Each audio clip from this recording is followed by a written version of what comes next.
Chapter 640. This was a Kuan, a giant Kuan.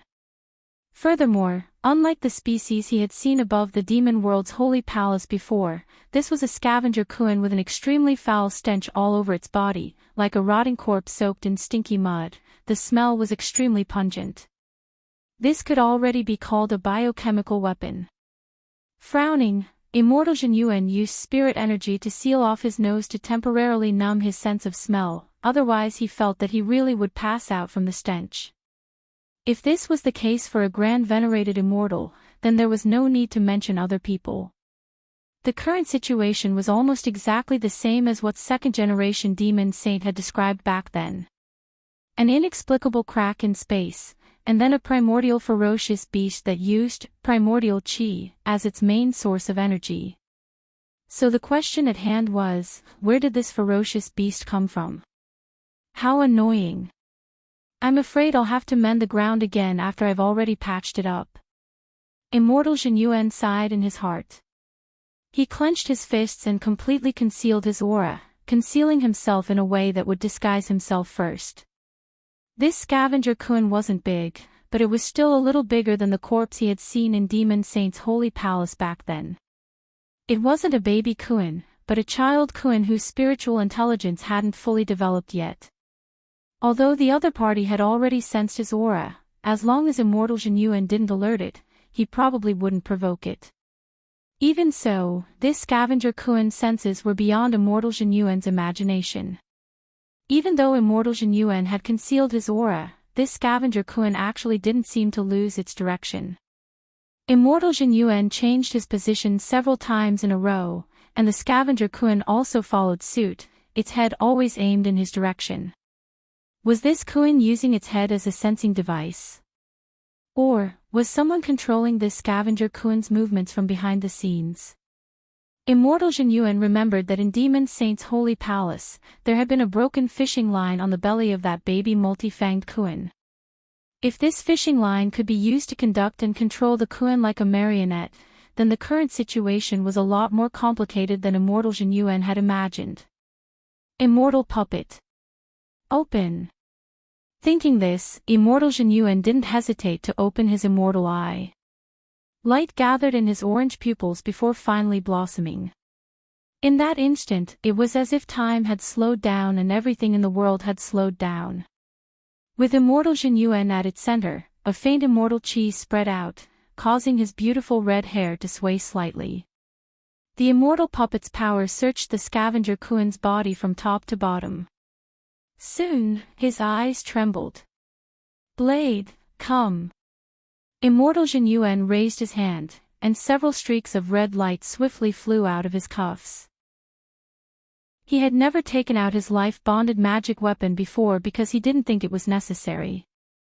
But now, in the face of such a ferocious prehistoric vicious beast, Immortal Jin Yuan wouldn't hold anything back, because the slightest carelessness could really endanger his life.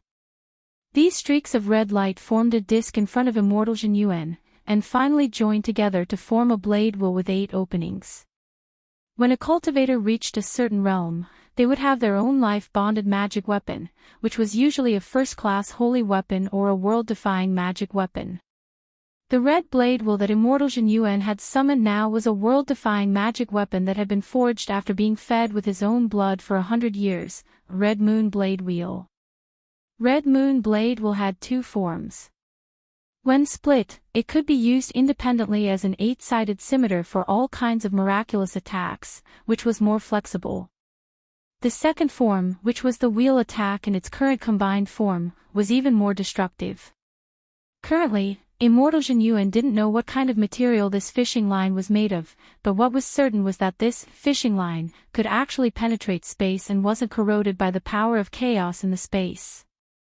Attacking purely in its first form, it definitely wouldn't be able to cut the fishing line.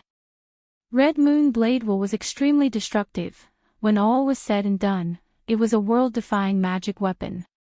As it flew over, its powerful blade cut through the air and distorted space. The pressure from Red Moon Blade Wheel was so strong that the ground couldn't withstand it and started to crack.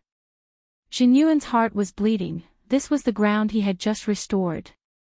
But in this situation, he had to sacrifice the child to catch the wolf. If he didn't stop this scavenger Kuan, it would definitely cause even more serious damage to Drought Star. Clang!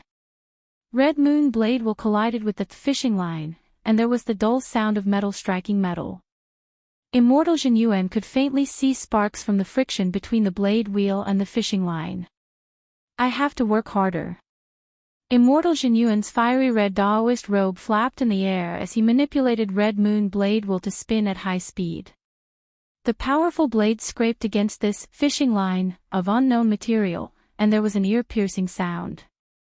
Since Wind Spirit's disappearance, Immortal Jin Yuan had never used his strength like this before. He did his best to make Red Moon blade will spin at its fastest speed. It should work, Immortal Jin Yuan furrowed his brow. At the same time, the scavenger Kuan on the ground shrieked as the Red Moon blade disc spun. It was as if the fishing line was connected to its nerves. When the fishing line collided with the Red Moon blade disc, the scavenger Kuan sank into madness and looked to be in extreme pain. Very soon, there was a crisp sound. It was the sound of the fishing line snapping. Success. Immortal Jin Yuan was delighted. But the moment the fishing line snapped, the scavenger Kuan started to uncontrollably spit out purple-black rotting liquid onto the ground. Fortunately, this was just a child Kuan and wasn't very big. It was only a dozen or so meters long.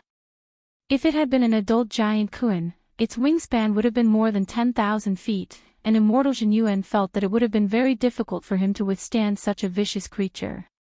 Immortal Jin Yuan wasn't in a hurry to make a move. Instead, he carefully observed the Kuan in the air for a while, and finally concluded that this scavenger Kuan spitting out rotting liquid was a stress reaction to the fishing line snapping, like a person vomiting carsick. After the line on its back was cut, this child Kuan looked much less ferocious, and its perception wasn't as strong as it had been when it had first appeared. Now that Immortal Jin Yuan was a little stealthy, the other party was already unable to detect him. It seemed that baby Kuan and child Kuan indeed didn't have the ability to attack on their own. Immortal Jin Yuan had been wondering this when he had seen the baby multi-fanged Kuan in Demon Saint's holy palace, but now it seemed that he had an explanation.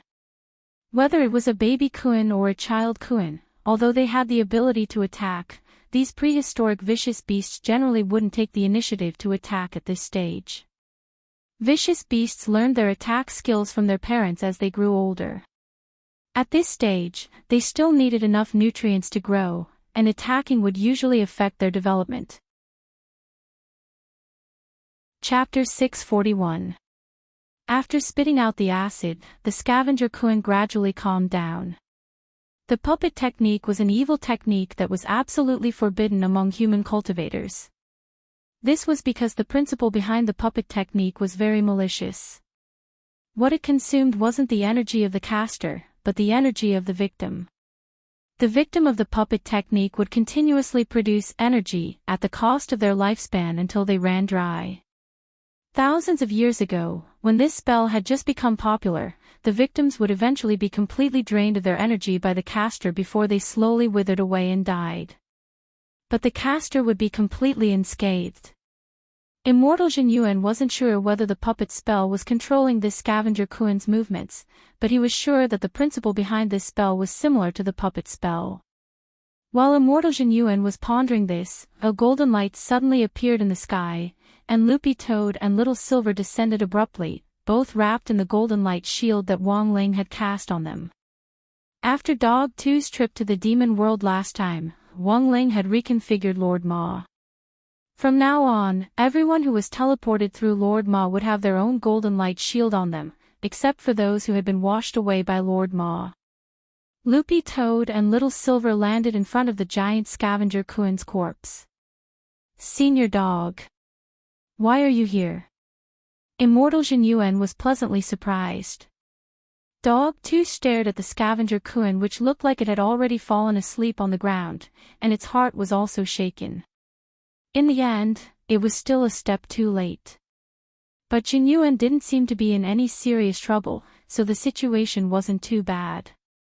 "I predicted that the angler might make a move on you, so I decided to come and take a look. Loopy Toad nodded and suppressed the shock in its heart as it put on an expression as if it knew everything. Also, I specially made a weapon for you. After saying that, Loopy Toad raised the corner of its eye and motioned for Little Silver to hand over the 3-view-shattering hammer. Everything had been said and done beforehand. When Little Silver handed over the hammer, he looked Immortal Genuine up and down with a very strange expression. Was this Immortal Genuine, a legendary human cultivator in the world today? Little Silver didn't think this red-haired young man in front of him was very powerful. In any case, he was definitely far inferior to Master. Otherwise, how could he not even be able to tell that this dog too next to him was pretending to be a senior? Senior dog, who is this lovely girl? Immortal Genuine looked at Little Silver. Little Silver, but face replied, he's my servant. I'm used to taking him out for a walk. It just so happened that I happened to meet him today, so I brought him along for a walk. Little Silver, but face asked, did you see the collar around his neck? Little Silver, holy shit. He had actually dug his own grave. I see. Immortal Genuine had a look of sudden realization on his face. He had thought it was a little strange that this girl had a collar around her neck, but after Dog 2's explanation, Immortal Genuine completely understood. Immortal Genuine scratched the back of his head and couldn't help praising it. As expected of Senior Dog. I've always seen people walk their dogs, but this is the first time I've seen a dog walk a person. Although it was his first time, Genuine didn't find it strange at all. In the cultivation world, strength was always king. Cultivators would choose to rear spirit beasts as pets, but there was no rule stating that some powerful spirit beasts could not sign some labor contracts to hire cultivators. It was very normal for a senior with Senior Dog's realm to have a few human servants, okay? Although Genuine felt that the aura of this fair-faced girl in front of him didn't smell like that of a human, let alone a spirit beast, but Genuine didn't dare ask too many questions. After all, this was their first time meeting, and in front of Senior Dog at that, asking too many questions would be a little rude. Has it stopped? Loopy Toad looked at the behemoth in front of it and asked about the situation. Yes, Senior Dog. This space fissure formed not long ago, and I only noticed it when I was about to mend it. Originally, he wanted to block the crack, and then this ferocious creature would come out from inside. It was the same as when I went to Demon Saint's holy palace last time. There was a fishing line in this creature's belly, and I cut it off with my life-bonded magic weapon, Red Moon Blade Disc, Immortal Genuine said in full detail. As he spoke, a reddish-gold blade disc the size of a millstone slowly spun behind him. This was Loopy Toad's first time seeing Immortal Genuine's life-bonded magic weapon. In fact, this millstone-sized Red Moon Blade disc was just a miniature version, and Immortal Genuine's life-bonded magic weapon could freely shrink or shrink. Is there a severed line? Little Silver was very curious.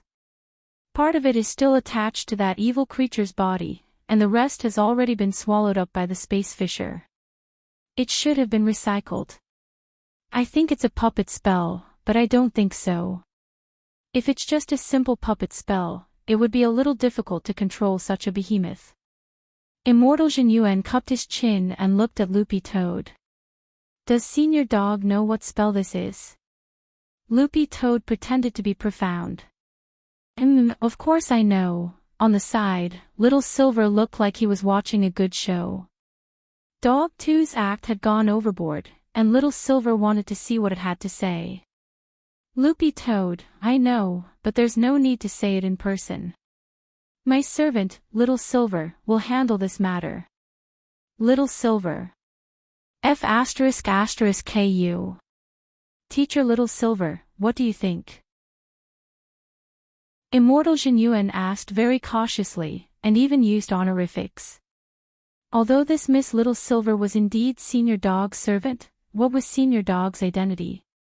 Even if Miss Little Silver was a servant, her identity wasn't something he could touch. That was because holy beasts and vicious beasts were inseparable enemies to begin with. Although Little Silver hadn't had much contact with vicious beasts, he had come into contact with them at a very young age. That was before holy beasts had gone extinct and before Dog Saint had been made into a hot pot. Everything had been pretty wonderful. Little Silver frowned as he looked at the scavenger Kuin, which seemed to have already fallen asleep. Was it a puppet spell? That shouldn't be possible. The puppet spell usually controlled targets that weren't too big. Thousands of years ago, people who had mastered this spell knew how to apply the 100 puppets demonstration technique, which meant that they could control over 100 puppets at the same time. But in the end, these puppets were very small. It would be very difficult to control such a huge vicious beast with the puppet spell alone. It's the puppet goose spell. Little Silver suddenly raised his head and said. Chapter 642. It's not the puppet spell, it's the puppet goose spell. Realization dawned on Immortal Genuine's face, and his admiration for Senior Dog instantly rose again. The ground began to roll up and down like the billowing waves. In the end, this was Senior Dog. Even a servant under him could instantly see through the trick. Why hadn't he thought of it? Indeed, if it was the puppet goose spell, which was even more sinister than the puppet spell, controlling such a vicious creature would no longer be nonsense. The puppet voodoo technique was a technique that was based on the puppet voodoo technique and enhanced by the voodoo technique. Unlike the puppet spell, which used strings and spells to control puppets, the puppet goose spell required a goo to be planted in the body of the person under the spell, and the power of the goo poison combined with the strings and spells to strengthen the entire puppet spell. To control such an enormous vicious creature, the goo insect inside its body had to be terrifyingly large. Immortal Genuine opened his immortal eye, and a beam of spirit light shot out to penetrate the surface of the scavenger Kuin's skin to see inside its body. But very quickly, he withdrew his immortal eye. This method didn't work. Like the baby multi-fanged Kuin, this scavenger Kuin's main energy source was primordial chi.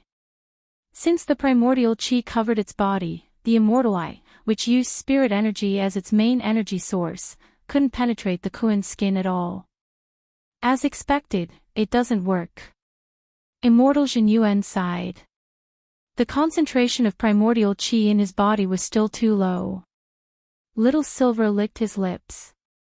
Should I cut it open and take a look? Immortal Genuine suddenly felt that this Miss Little Silver was a little scary. Cut it open, how could it be so easy? He had used Red Moon Blade Disc to cut the fishing line on the back of this vicious creature, and part of the disc's blade had scraped the surface of the scavenger Kuin's skin, but this seemingly soft skin was actually so hard that it couldn't be broken. His Red Moon Blade Disc was a world-defying magic weapon. It wasn't a high-level world-defying magic weapon, and had just reached 8th class. However, an 8th grade world-defying celestial device, which was also his natal magic weapon, could definitely destroy the celestial body of a genuine immortal in terms of the damage it could inflict on the celestial body. However, even such a magical artifact could do nothing against this primordial vicious beast. This monster is not moving now. Let's find a way to block the crack first. Immortal Genuine frowned slightly. Worried that something unforeseen might happen, he wanted to be the first to block that unusual space fissure. However, just as he was about to make a move, an extremely ferocious pressure came from the spatial rift. Senior Dog. Something else is coming out. Immortal Genuine had a bad feeling in his heart. Loopy Toad and Little Silver were on guard at the same time. Because of the protective golden light around them, this pressure had a limited effect on them. But just by looking at the momentum, they knew that this fissure was probably going to spit out something incredible again. The baby multi-fanged Kuin in the Demon Saint's holy palace, and the scavenger Kuin in front of him, what would it be this time? At this moment, a strand of tension lingered in the surroundings. It's a big guy this time. Little Silver scared. Although the monster in the crack hadn't come out yet, he could already sense that it wasn't simple. This kind of pressure probably didn't belong to an adult prehistoric vicious beast. "Let's try this hammer," Loopy Toad reminded them at that moment. They weren't flustered at all. After all, with the hammer that little Masterling had just personally forged in front of them, if they really ran into an opponent they couldn't handle, they could settle it with one blow. It was impossible to make a move. How could they beat this kind of monster? As Little Silver had guessed, it was a big guy this time. The space fissure tore open visibly and became wider than before. Then, a scavenger Kuin that reeked of decay and was even bigger than the child scavenger Kuin in front of them flew out of the fissure. This scavenger Kuin was more than 10 times the size of the one on the ground. It flew out of the fissure like an aircraft carrier, and its huge shadow directly covered Loopy Toad's astonished face. Furthermore, this was just the upper half of its body, the other half was still in the space fissure. This thing was way too big. Immortal Jinyuan was greatly alarmed. It really is an adult scavenger Kuin, but this size means that it has just reached adulthood. A real adult scavenger Kuin is even bigger. Little Silver's expression was as calm as an ancient well. Although this vicious beast was big, it didn't scare him at all. Back then, Dog Saint's double sizing had been even bigger. If it wasn't for those cultivators carelessly drugging Dog Saint, making him unable to use double sizing and turning him into a spicy hot pot stew, the Holy Dog clan wouldn't have been completely wiped out. Immortal Jinyuan, Loopy Toad and Little Silver scattered on the spot and retreated a little. To their surprise, this adult scavenger Kuin didn't seem to have any intention of attacking. Instead, it directly opened its mouth wide and made a swallowing motion at the child scavenger Kuin on the ground. It looks like the angler wants to use this adult scavenger Kuin to swallow the child scavenger Kuin on the ground and take it back. Immortal Jinyuan figured out the intention of the person behind the scenes. "Since that's the case, we can't let him succeed," Loopy Toad said with a frown. The angler's action of choosing to take it back rather than attack was enough to prove that there was a secret inside the child scavenger Kuin on the ground that the angler didn't want them to know. As for what secret this child scavenger Kuin was hiding, they would only find out after it was cut open. "Senior, don't do anything, leave it to me." After saying that, Immortal Jinyuan was the first to rush forward. Loopy Toad, all right. Red Moon Blade Disc's attack had already been quite weak against the child scavenger Kuin, and it was clear that it was almost impossible to cause any damage to this adult scavenger Kuin. All of his hopes rested on that little hammer. Immortal Jinyuan gripped the hammer tightly. He had never seen this hammer before and it didn't look very impressive. But since this hammer had been made by Senior Dog, it should be effective, right? While Immortal Jinyuan was thinking this, he raised the pitch-black hammer and directly swung it down at the adult scavenger Kuin. Bang!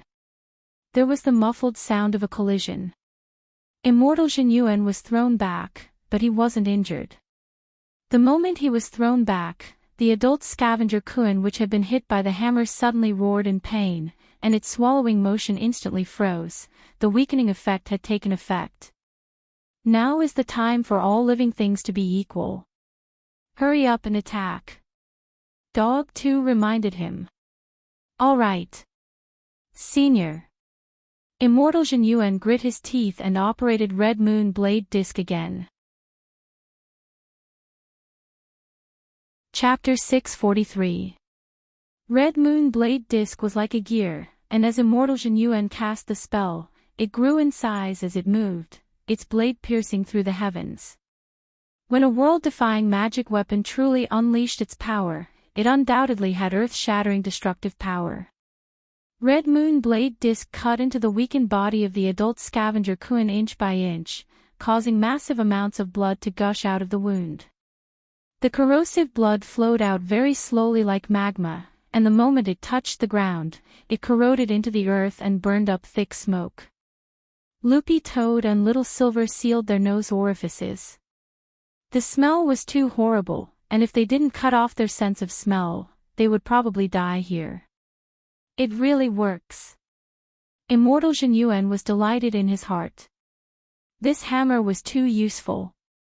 In the end, it was Senior Dog who could actually create such a powerful limited-use magic weapon. It could only be used 10 times in total, so he had to use it sparingly. The adult scavenger Kun let out a pained cry, and the mysterious angler on the other end of the crack seemed to sense something. Under the angler's control, the upper body of the adult scavenger Kun, which had just poked out of the crack, actually started to shrink back. Want to leave? Not so easy. Jin Yuan grit his teeth and operated Red Moon Blade Disc with all his might. In a flash, the disc expanded by several hundred inches and directly cut off the upper body of the adult scavenger Kun along with the fishing line on it. Mend. The moment the scavenger Kun's body fell, Immortal Jin Yuan directly used the Heart Demon Stone as an energy source to directly extract primordial chi from it and used the Skymen Stone to plug the crack. The Skymen Stone was a synthetic cultivation industrial material used to repair space cracks. It was very expensive, but it was very effective in mending space. But the moment Loopy Toad saw Immortal Jin Yuan take out the Skymen Stone, its heart was still shaken. This Skymen Stone could probably buy 5 houses in Jinghua. When all was said and done, this was a legendary cultivation big shot. Loopy Toad had simply been caught off guard when he took out such an expensive stone. After mending the abnormal space crack, Immortal Jin Yuan breathed a sigh of relief. Previously, he had wanted to conserve the vital energy stored in the demonic heart stone and use his spiritual power to activate the divine mending stone to repair it. Although he could successfully repair it, it was rather time-consuming. Now that it used the Origin True Chi as its main energy source, the Heaven Mending Stone actually blocked the crack in space in an instant. Jin Yuan hadn't noticed it before because he hadn't had a comparison. Now that he did, he realized that the gap between spirit energy and primordial chi was indeed a little big. Immortal Jin Yuan looked at the half of the adult scavenger Kun's corpse. Just as he was about to lean over to take a look, this half of the body actually directly turned into a puddle of rotten mud on the spot, corroding a huge hole in the ground. Not dead. Immortal Jin Yuan frowned. This is a primordial vicious beast, how can it die so easily? Little Silver said from the side. The difference between holy beasts and ferocious beasts was like the two extremes of yang and yin. Holy beasts focused on intelligence, while ferocious beasts focused on strength. However, if they both developed to the later stages, the strength of the two would actually be about the same. The only difference in the early stages would be the direction of the growth of their attribute points. Thus, ferocious beasts had extremely strong regenerative abilities. Even if half of their bodies were cut off, they could still survive as long as their core wasn't damaged. It was even more difficult to find the core in such a huge ferocious beast. A ferocious beast's core was very small, like a grain of millet.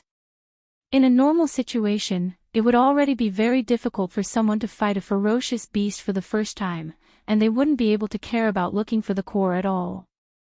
Little Silver stared at the puddle of rotten flesh in front of him and sighed in his heart. If it was Master, killing such a ferocious beast should be as easy as turning over his hand, right? Little Silver couldn't help recalling the first time he had fought Master.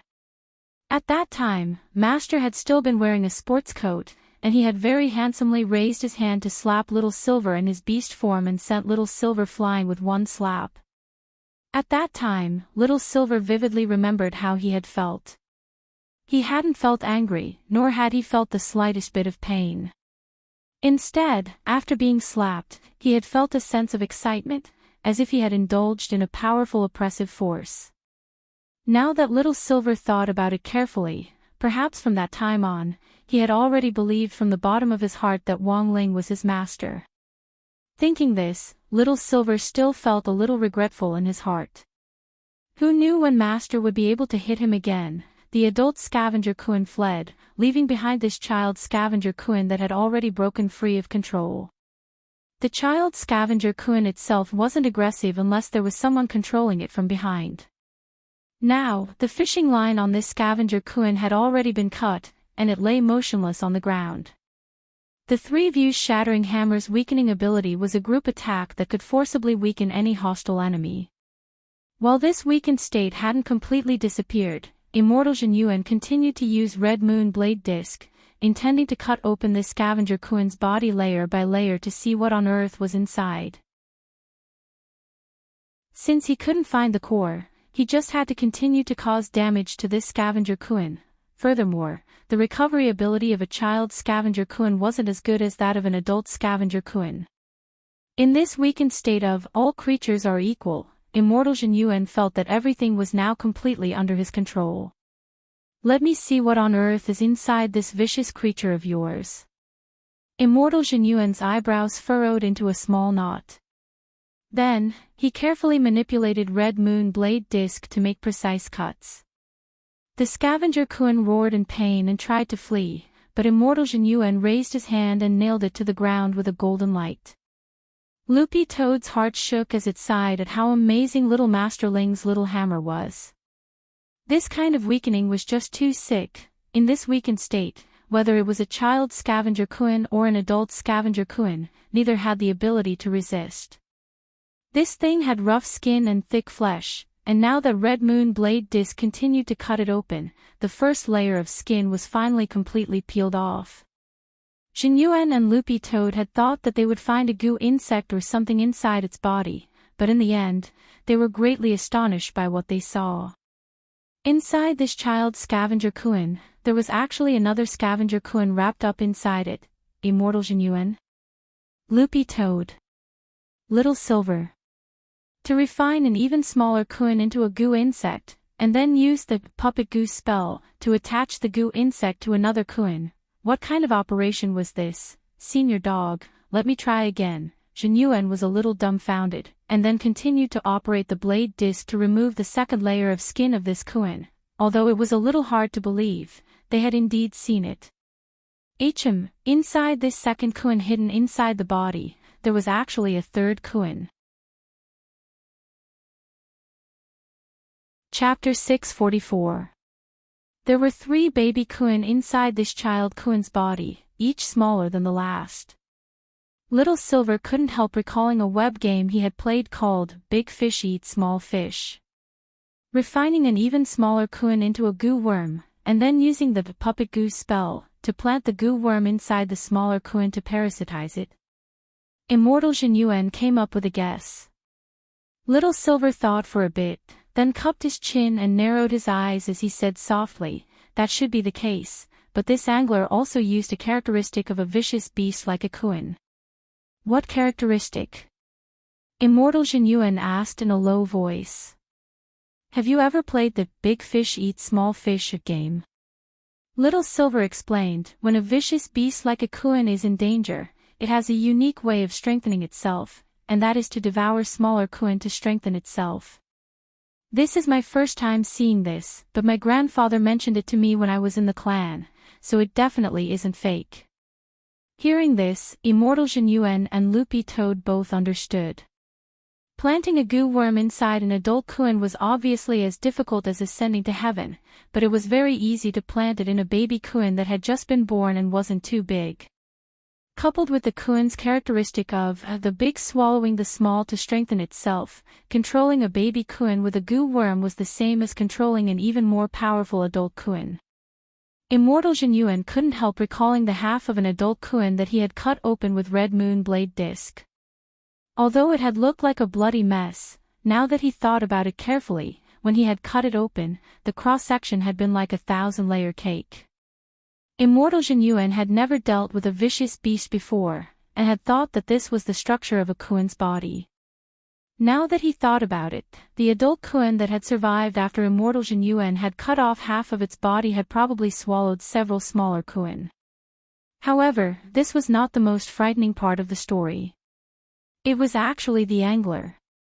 To be able to make a prehistoric vicious beast like a Kuin feel threatened, and use this, the big swallowing the small, stress response to force itself to strengthen itself, what realm was this angler's expert realm? Immortal Jinyuan shivered. He was very glad that he had met Senior Dog, otherwise his encounter with a vicious beast on Drought Star this time might have ended tragically. The little hammer that Senior Dog gave him, he had to use it carefully.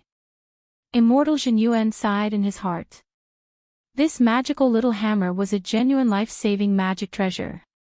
Furthermore, it was all thanks to Senior Dog's divination that he would be in trouble this time and had specially sent Little Hammer over. Otherwise, the consequences would have been really hard to predict. So even though Immortal Jin Yuan was a little afraid of this mysterious unknown person, he felt inexplicably at ease when he thought about how he still had Senior Dog behind him.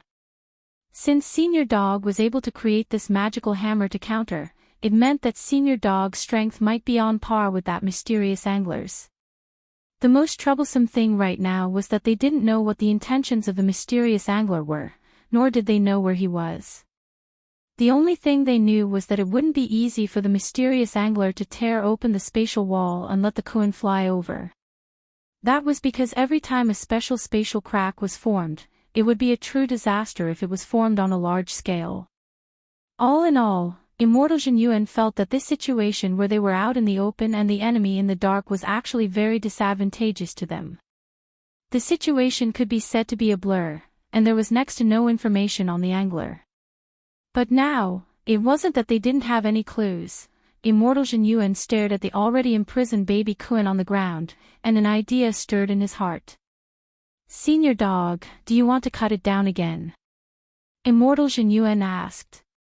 What was in front of them now was the second baby Kuan that this child Kuan had swallowed. Keep cutting, Dog 2 said in a low voice. Actually, it was also very curious about how many more layers there were inside. Very well, Senior, Immortal Jin Yuan replied very politely. Immortal Jin Yuan replied very politely. He concentrated on manipulating Red Moon Blade Disc and adjusting its size. The young Kuan inside were now getting smaller and smaller, so he had to be extra careful when cutting them. If the baby Kuan in the innermost layer really did contain a goo insect, then he would have to be even more cautious. The origin of the goo worm could be one of the important clues that could control the mysterious angler at present. Because there weren't many cultivators who knew how to use goo to begin with, and among this small group of cultivators, there was actually someone who knew how to use a powerful goo to control a primordial vicious beast. The number of people who were on the list in history could be counted on one's fingers. In fact, there was another clue. It was Little Silver's holy beast blood tracking spell. When the mysterious angler had retrieved the adult Kuan earlier, Little Silver had already left a few drops of his own blood on the Kuan. If this adult Kuan could finally return to the angler's side smoothly, Little Silver would be able to use the tracking spell to determine the angler's approximate location. It was just that this was a private mission that Little Master Ling had assigned them, so Dog 2 and Little Silver kept it to themselves and didn't directly say it out loud.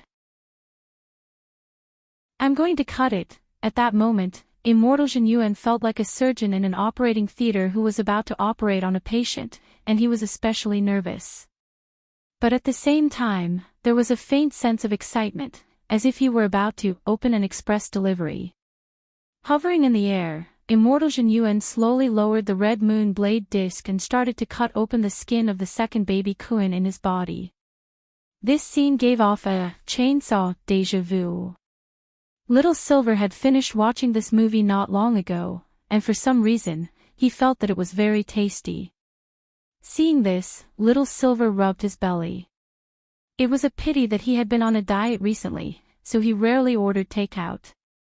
He planned to eat broccoli with grenade-throwing Senior Immortal for a while. But looking at this scene in front of him, he suddenly wanted to eat Midnight Dining Hall's red braised food. Boss Tan Siming and grenade-throwing Senior Immortal were friends, and each time grenade-throwing Senior Immortal placed an order, Tan Siming would give grenade-throwing Senior Immortal discounts and red packets. He was a very enthusiastic boss. Red Moon Blade Disc spun, and as blood gushed out of the second baby Kuan, the surface of its skin was cut open perfectly. This cut was perfect, and didn't touch the baby Kuan's internal organs. Dog 2 and Little Silver stepped forward to take a look, and the scene in front of them was beyond their expectations. Because what was inside this baby Kuin wasn't a Kuin. It was a living person. Chapter 645. A Kuin's stomach was big enough to begin with, and even a baby Kuin could swallow a wanxiang. Once its stomach was cut open, it wouldn't be strange for any kind of creature to spill out. But the girl in front of them wasn't in the Kuin's stomach, but was lying quietly on it like a curled-up baby, hugging its knees as it slept. This was a girl with long blue hair. Half of her face was covered by her hair, but it couldn't hide her beauty. Unexpectedly, the girl was actually very clean from head to toe. Even her face was the same, without the slightest trace of blood. They were all repelled by a layer of dim blue light, and this light came from the simple and crude gray ancient clothes she was wearing. This was an extremely corrosive scavenger Kuin, and every part of its body had a strong corrosive nature. The reason why this girl could lie here so peacefully was all thanks to the protection of the magic light emitted by the gray ancient clothes. What's this girl's background? Immortal Jin Yuan was stupefied. He had never expected to actually dig out a girl from inside a Kuin. And a beautiful girl at that. What should we do, senior dog? Immortal Jin Yuan used his magic power to draw the girl out and put her steadily on the ground before using the immortal eye to conduct a detailed examination. He didn't have any other intentions, he just wanted to check if the girl was injured. This girl was indeed very beautiful, with an incomparably otherworldly beauty that didn't belong to this world, as if she didn't belong to the common populace. In some sense, Loopy Toad felt that this girl's temperament was very similar to Little Master Ling's. How is it? Do you want me to feed her holy beast blood? Little Silver asked on the side, his hands on his knees. Not for now. This girl's vital signs are stable, she's just in a coma for some unknown reason. Immortal Jin Yuan cupped his chin in his hand as he answered. He then raised his head and gave Little Silver a very strange look. Only then did he realize Little Silver's identity with amazement. Miss Little Silver, so you're a holy beast. You just realized. Little Silver sighed in his heart. He felt that this legendary cultivator really wasn't much, he actually only realized it now. Immortal Jin Yuan smiled foolishly. "Aw, Miss Little Silver, don't take offense, I've always been slow on the uptake." I felt that Miss Little Silver's aura was a little strange, it didn't feel like a spirit beast, demon beast, or magical beast, let alone a human. I completely overlooked a holy beast. I've always wondered if Miss Little Silver was an alien. Little Silver, X. Alien. Although this answer sounded a little heart-wrenching, Little Silver had to admit that after the extinction of holy beasts, most human cultivators' memories of them had begun to fade. There were only two major historical effects of the extinction of holy beasts. The first was the establishment of an annual Spirit Beast Protection Day, and the other effect was to stimulate the local dog meat hotpot culture. This was all thanks to the dog saint. However, the dog meat used in the dog hotpot culture in those regions was provided through legal channels, and the type of dog used was a type of meat dog that was specially eaten, similar to the dragon pork that Jai Yin often used to fry pork chops for Wang Ming. To be honest, Little Silver really wanted to eat it when he was free. Because it was said that the base for the dog meat hotpot in that region was an exclusive secret recipe based on what Dog Saint had been cooked back then. When he had watched Dog Saint being cooked back then, Little Silver remembered curling up in the dog clan's depository of Buddhist texts with an incomparably terrified expression on his face and an uncontrollable drool. To this day, he still couldn't forget the aroma of the spicy hotpot. "We'll take this girl back first, I'll leave the rest to you." Loopy Toad stared at the sleeping girl for a long time before it finally made a decision. Because judging from the style of the gray ancient clothes she was wearing, it could tell that she wasn't an ordinary person. Leaving her here wouldn't be of any use, it would be better to take her back first and see if Little Master Ling had any way to wake her up. "Alright, senior dog, don't worry, leave this to me. I've already taken control of this vicious creature, I'll find its core later and get rid of it once and for all." Immortal Jinyuan patted his chest and laughed. All right. Loopy Toad nodded. If the hammer is about to run out of energy, you can directly summon me with your immortal talisman and I'll come over to recharge it. Although a limited-use magic weapon could only be used a limited number of times, it could be used continuously as long as it didn't run out of energy and was recharged in time. Thank you, Senior Dog. Immortal Jinyuan nodded. Of course he knew what was at stake. This was also one of the main reasons why Immortal Jinyuan wanted to do everything possible to save on using the hammer. Then, Dog 2 put its paw lightly on the girl's shoulder, and it and Little Silver stamped their feet, followed by a flash of golden light. 2 people and 1 dog reappeared in front of Lord Ma. Wang Ling already knew about the situation with the girl in gray. In fact, the moment Immortal Jinyuan had cut open the vicious beast and rescued the girl in gray from its belly, he had already texted Immortal Toya. There had to be a reason why she was in a coma. Furthermore, the girl's background was unknown, so Wang Ling didn't want to directly wake her up in his own home. He didn't know this girl at all. Since her vital signs were stable and she had just fallen into an inexplicable coma, Wang Ling felt that the only thing he could do was send her to the hospital in time. He wasn't a hero, so he didn't need to show off by saving a damsel in distress. What was more, he still had to worry about the Beast King's remains summer camp in 2 days. After the summer camp, there was still the final exam. What wasn't more important than this? Thus, when Dog 2 and Little Silver brought the girl back, all Wang Ling could do was very gentlemanly place her on his bed with attraction spell. Fortunately, she was very clean and didn't need any special purification treatment.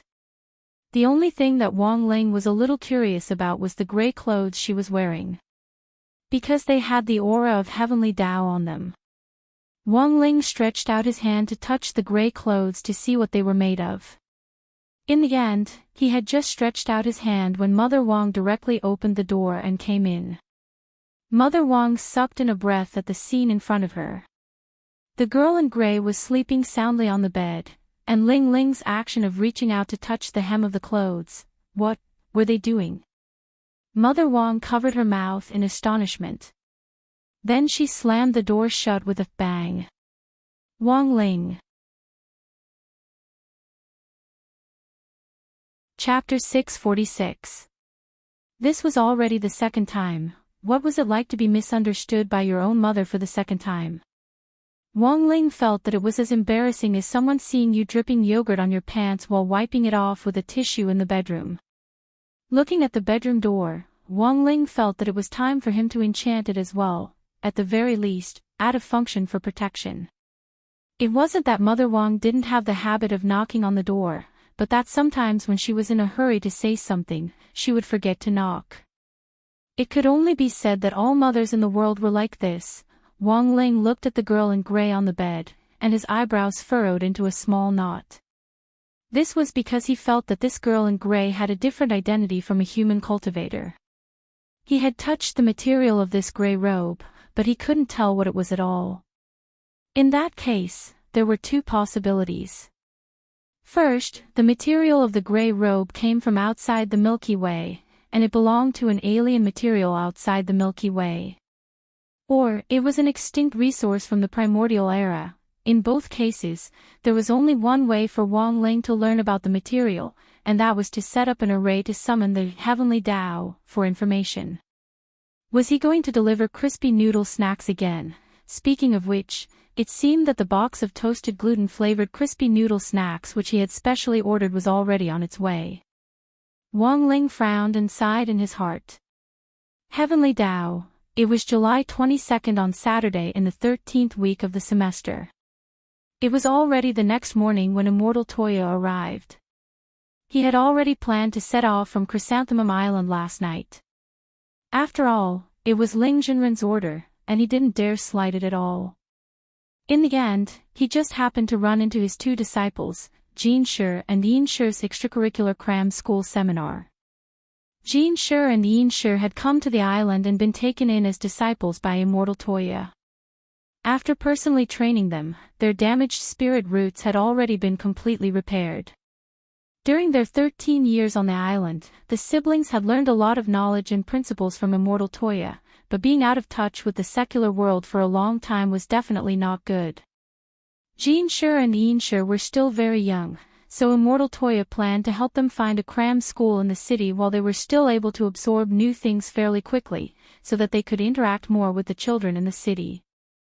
The times were developing, and technology was advancing. In this era, even the models of alchemy furnaces were advancing day by day. There were even people who used hot pots to refine pills.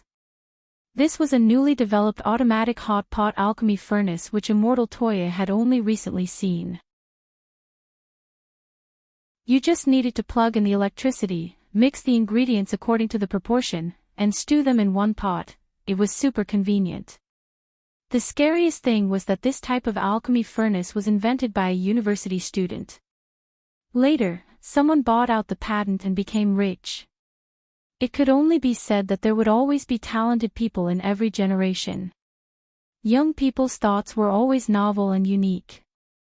Immortal Toya had always been very confident in Jinshi and Enshi's talents.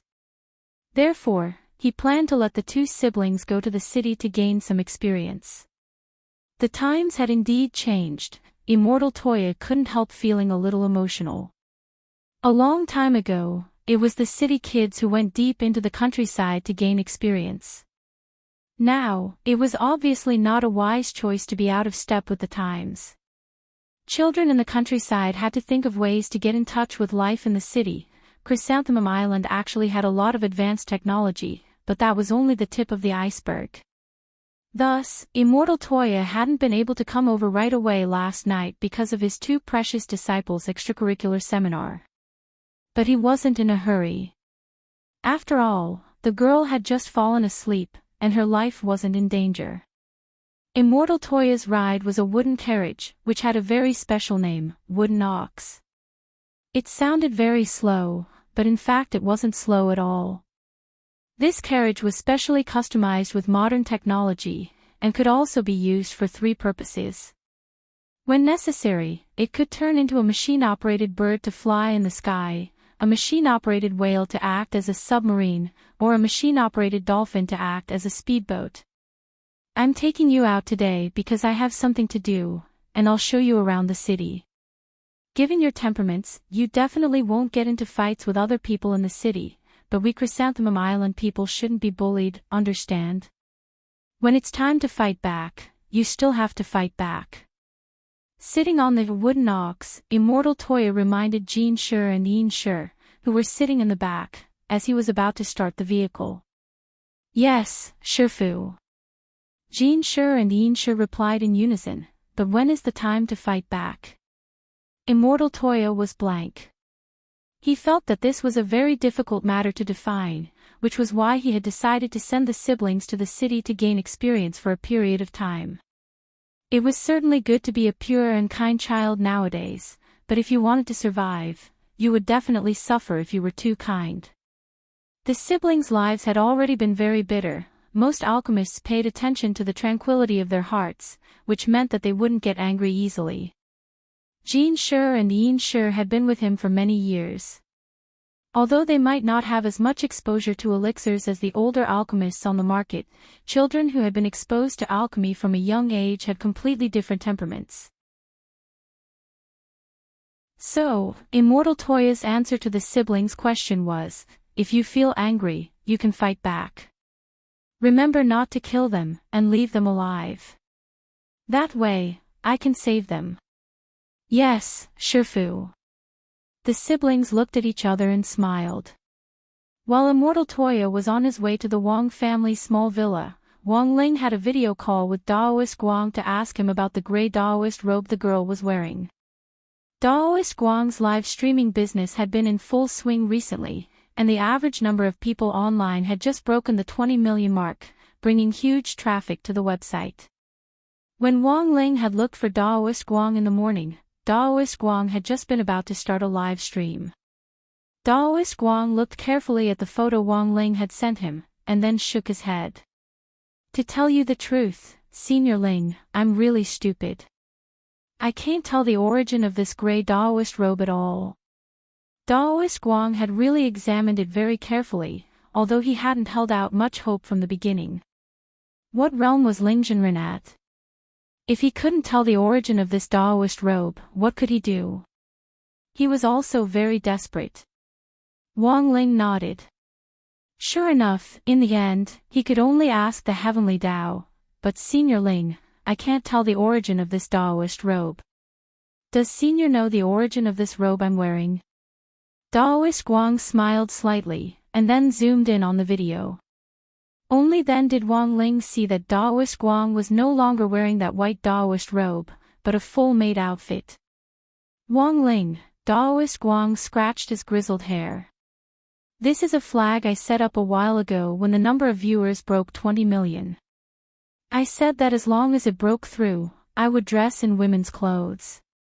Later, I used the island's resources and made up this robe based on a picture online. Nowadays, audiences' tastes are really becoming stranger and stranger. What do you think, Ling Zhenren? Wang Ling replied, oh no. Daoist Guang, is it the feeling of being moved? Wang Ling, the feeling of having a heart attack. Chapter 647. It could only be said that Daoist Guang was really an honest man, and had very sincerely used the resources on the island to weave a very fitting set of clothes for himself. But Wang Ling really couldn't imagine what it would be like for an old man in maid's clothes to act cute in front of a mirror during a live stream and ask, am I beautiful? It was a little too frightening, and could shatter one's worldview to the same degree as a classic movie line, you just lost a leg, but she lost a beautiful love. But from a live streamer's point of view, Daoist Guang was a conscientious live streamer. At the very least, he hadn't reneged on his debt. It was just that Daoist Guang felt that he was going further and further down the path of live streaming, and was now on a path of no return, as he had completely forgotten about reconstructing his body. Wang Ling couldn't make a choice for Daoist Guang on this point. Everyone had the right to choose their own way of living. On the other hand, Daoist Guang now didn't have just one trick up his sleeve. As long as Daoist Guang wanted to, he could rely on selling figurines to survive the samsara spirit tribulation. When he had first started live streaming, that had just been an extravagant wish, but now it was completely achievable. It was very easy to find a group of fans among 20 million viewers who were willing to spend money on him. For example, there were still people who went to this banned live streamer, Baboon, every day to burn incense and give gifts to him. Wang Ling didn't know what on earth these people were thinking. Wasn't it better to save money to buy crispy noodle snacks? Holding dog twos, but little Silver sat on the edge of the bed. They had been watching over the girl in gray all night, but she showed no signs of waking up. Where on earth had she come from? Why had she appeared in the belly of a Kuan? What was her background? Why had she fallen into a deep sleep? He didn't know any of this. Little Silver couldn't help thinking of Yixian, the silly girl who had saved his life back then. In order to cure Yixian's illness, Little Silver had made a deal with Immortal Mansion to serve as the master of Immortal Mansion's gatekeeper holy beast for a while in exchange for Immortal Mansion's medicinal resources. Now, Yixian was staying at Ling Zhenren's place for memory rehabilitation, and she had to drink Immortal Toya's brain-strengthening medicine every day, but until now, there had been no results. When Little Silver had gone to see Yixian before, she had even forgotten his name. It wasn't that Immortal Toya's medicine wasn't effective, but that Yixian's amnesia was so severe that it was almost like the memory of a fish. Little Silver had heard that Immortal Toya had increased the dosage recently, and didn't know if Yixian was better. In Little Silver's view, Art Courtyard and this girl in gray had similar backgrounds. They were both unregistered residents. Toya's that said, my Toyai Sheep's eyes were glued to the scene. This was Sheep's first time seeing such a mechanical vehicle. Wang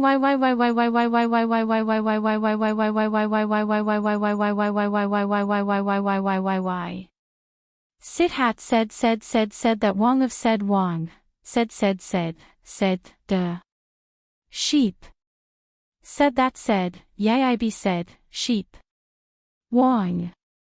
It had been less than a month since he had last returned to the Wong family's small villa, but for some reason, Immortal Toya felt like a lifetime had passed since he came here again. He had already heard the noise in his bedroom. Standing at the window, he saw Immortal Toya standing at the door with his two disciples, who seemed to be saying something. Jin Shi and Yin Shi followed closely behind him. Shifu, what's going on here? Didn't I tell you before? There's a great senior who lives here. Jin Shi and Yin Shi nodded. Yes, is it the senior who eats crispy noodle snacks? The two siblings spoke at the same time, and even their tones were exactly the same. Sheep was amazed by this scene. Immortal Toya, yes, that's him. It's not just this great senior, everyone in this villa is a senior. You have to be polite, understand? Jin Shi and Yin Shi lowered their heads in thought at the same time, then looked up at the same time. Then, Shifu, can you beat this great senior? The corner of Immortal Toya's mouth twitched at this question. Of course he knew that even if there were 100 or 1,000 of him, there was no way he could beat Ling Jinren. But the problem was that he regarded Jin Shi and Yin Shi as his own disciples. As their Shifu, how could he admit that he wasn't as good as someone else? However, Immortal Toya didn't dare directly pat his chest and say that he was very strong. He didn't even dare say that the chances of him winning were 50-50. He could brag about it in private, but the problem was that he was at Senior Ling's doorstep. Looking around out of the corner of his eye, Immortal Toya saw a figure staring at him from the second floor. That should be Senior Ling, right? Yes, it had to be Senior Ling. He didn't even need to sense his aura to know. Because Senior Ling's habit had always been to peek and observe in secret. To be honest, Wang Ling's figure at the bedroom window on the second floor gave Immortal Toya a great deal of pressure at that moment. Well, can we discuss this when we get back to the island? Is this a taboo question? Or is Shifu actually very weak? Jin Shi and Yin Shi opened their mouths again. Immortal Toya dropped his forehead deeply into his hand, feeling like his dick was hurting. If he had known earlier, he would have chosen to have Jin Shi and Yin Shi stay in the car. Initially, he had thought that since Jin Shi and Yin Shi had come to the city with great difficulty, he might as well bring them to Ling Jinren and familiarize himself with them. But who would have thought these two little bastards would start to undermine him? When all was said and done, they were country kids who had just come to the city, and had a lot of questions to ask. He should have bought Jin Shi and Yin Shi a set of 100,000 Ys each before coming. The current situation could be said to be a dilemma.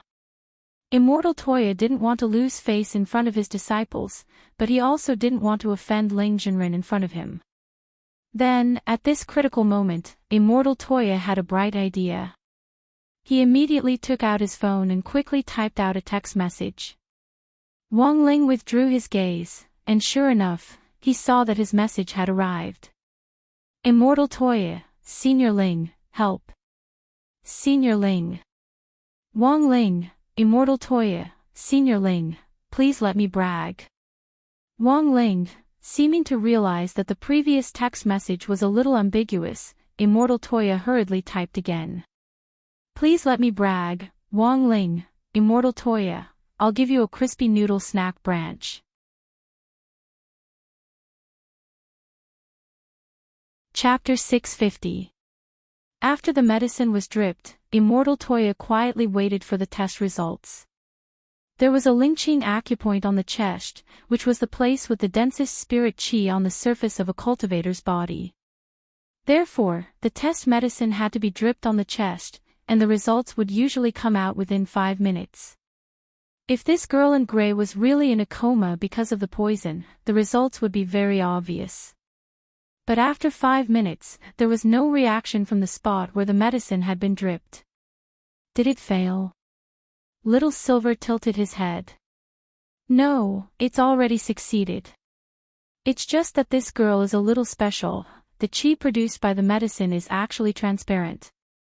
Immortal Toya's expression changed to one of slight amazement. He had never seen this phenomenon before, but Immortal Toya clearly remembered that in his family's ancient ancestral texts, there was indeed a possibility that the potion might become transparent, but he had memorized it when he was very young.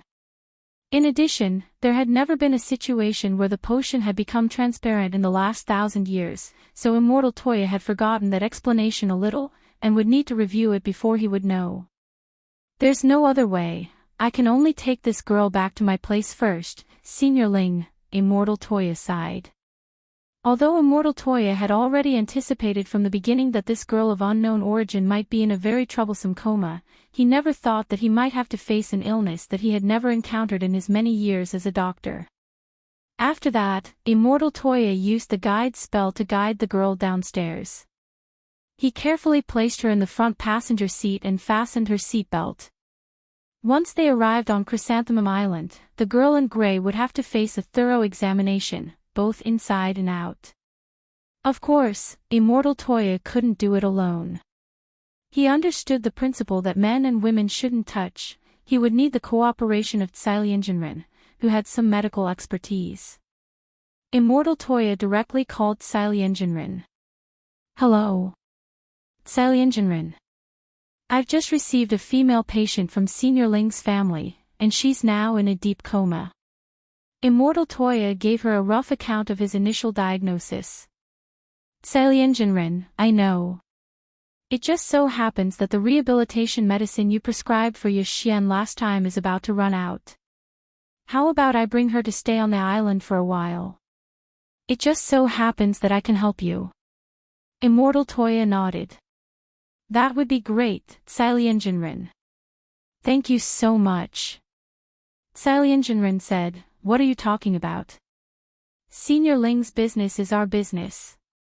In fact, the people in the chat group already knew about the girl's background. Because of her mysterious identity, and the fact that the gray-clothed girl seemed to be wearing something special, the group of people were very curious about her identity. However, it was a pity that no one was able to find out the girl's identity. They couldn't even figure out the origin of the ancient robe she was wearing. By the way, do you have a photo of this lady? Lianjinren asked. Yes. Daoist Master, please wait a moment. I will take a photo for you. Immortal Toya put down his phone, then turned on the beauty camera and took a picture of the girl's sleeping face leaning against the passenger seat at a 45-degree angle. Jinren, here's the photo. When he sent the photo, Immortal Toya couldn't help muttering to himself that this girl was beautiful. On the other side, Lianjinren was silent for a moment when she saw the photo. Little Silver had mentioned in the group that this was a very beautiful girl, so Lianjinren had always wanted to see how beautiful she was. It was indeed very beautiful. But Lianjinren, she's not bad, but there are some places where she's lacking.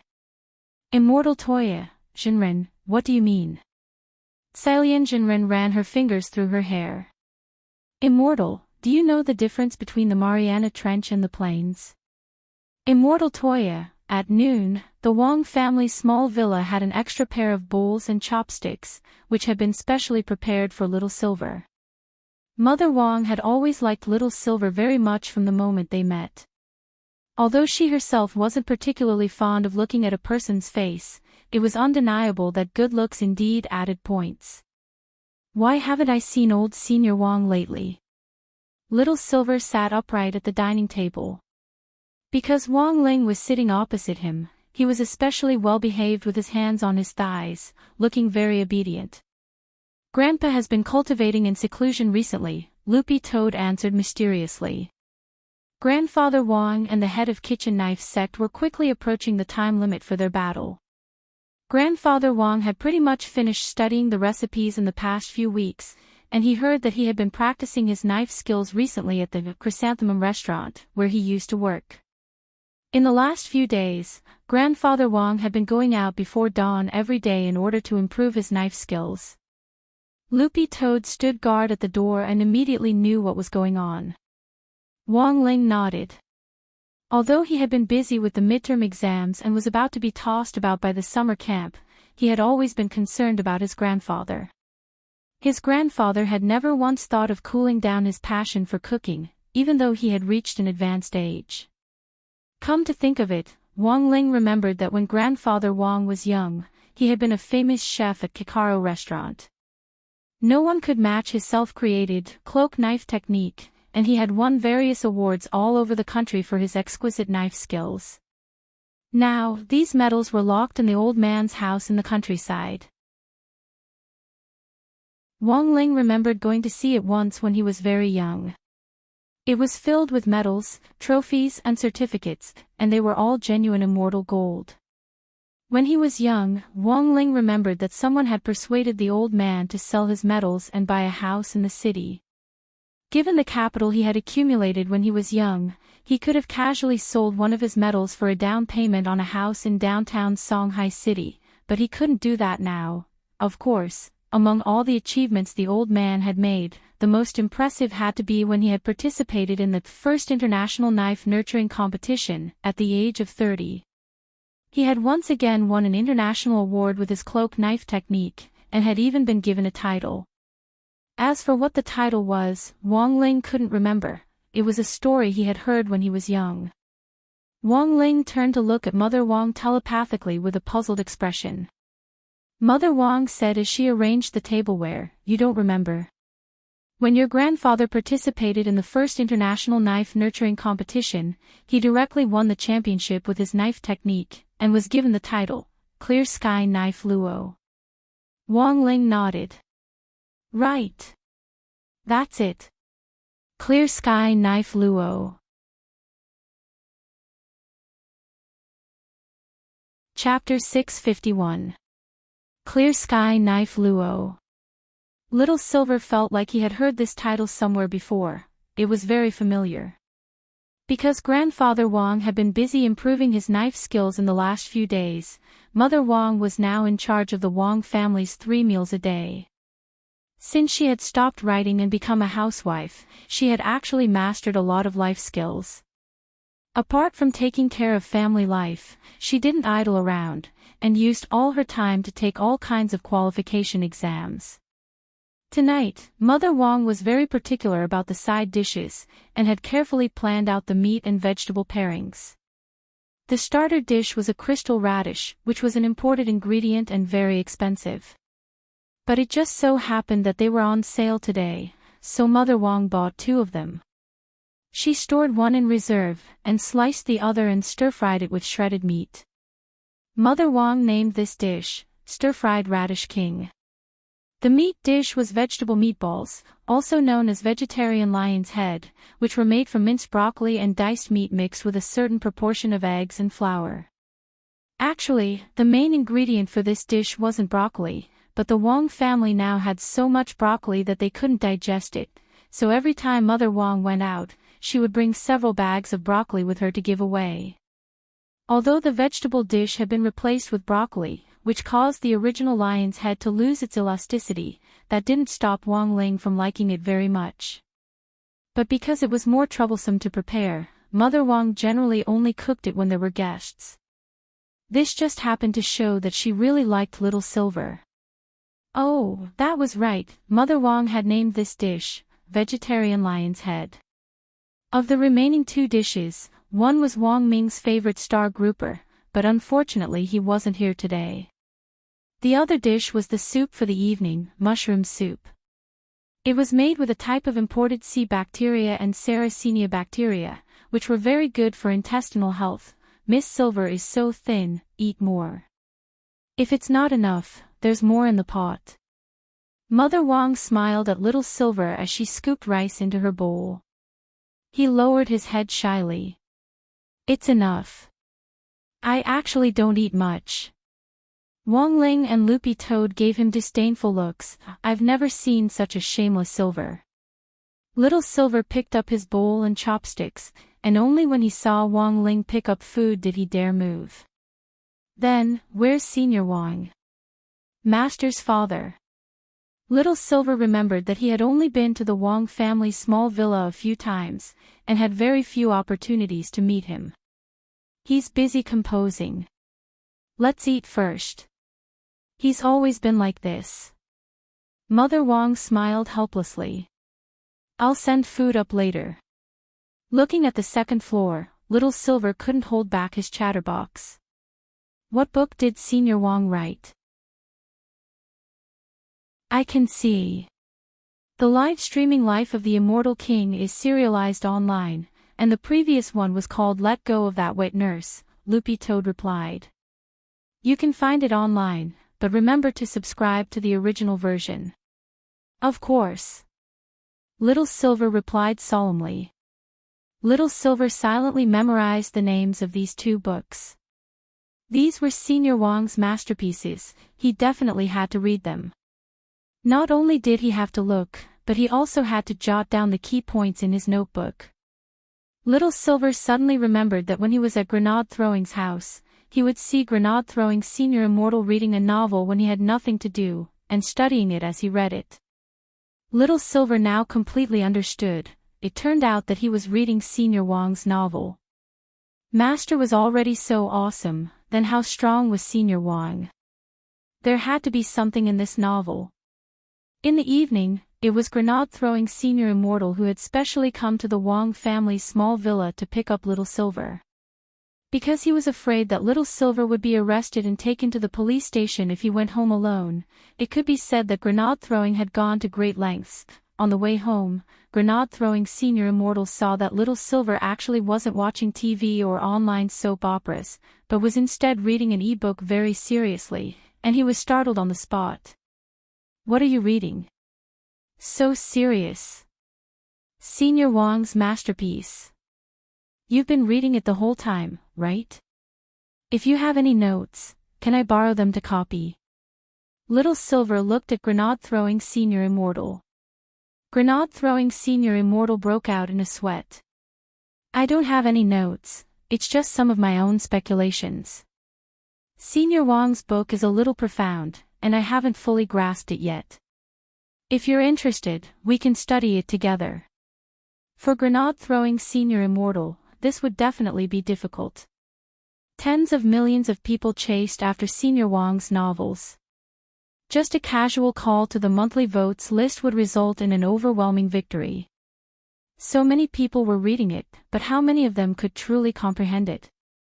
Until now, it was likely that no one had managed to decipher anything from the novels, so it definitely wouldn't be that easy for people to comprehend. The so-called Heavenly Tao's profound mysteries still needed to be carefully examined. In the past, it might take more than 100 years of continuous research to decipher the profound meaning of a spell scroll. Senior Wong's new book had only been serialized for a few months now. How could it be so easy to comprehend it? Little Silver thought for a bit and frowned. Grenade Throwing, I think we're still missing a step. That's why we can't comprehend what Senior Wong wrote. Grenade Throwing Senior Immortal thought this was a little interesting. For example, I think we're still lacking practice. Little Silver closed his phone. Although he had only read the opening chapter of the novel, he was already beyond excited and had a strong urge to write. Little Silver had been wondering before whether there was any way he could earn money at home without going out. Little Silver had looked online for a long time, but most of the job listings for part-time typists online were actually scammers.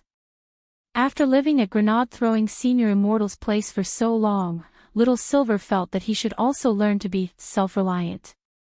And just now, Little Silver felt that Senior Wong had given him a lot of inspiration.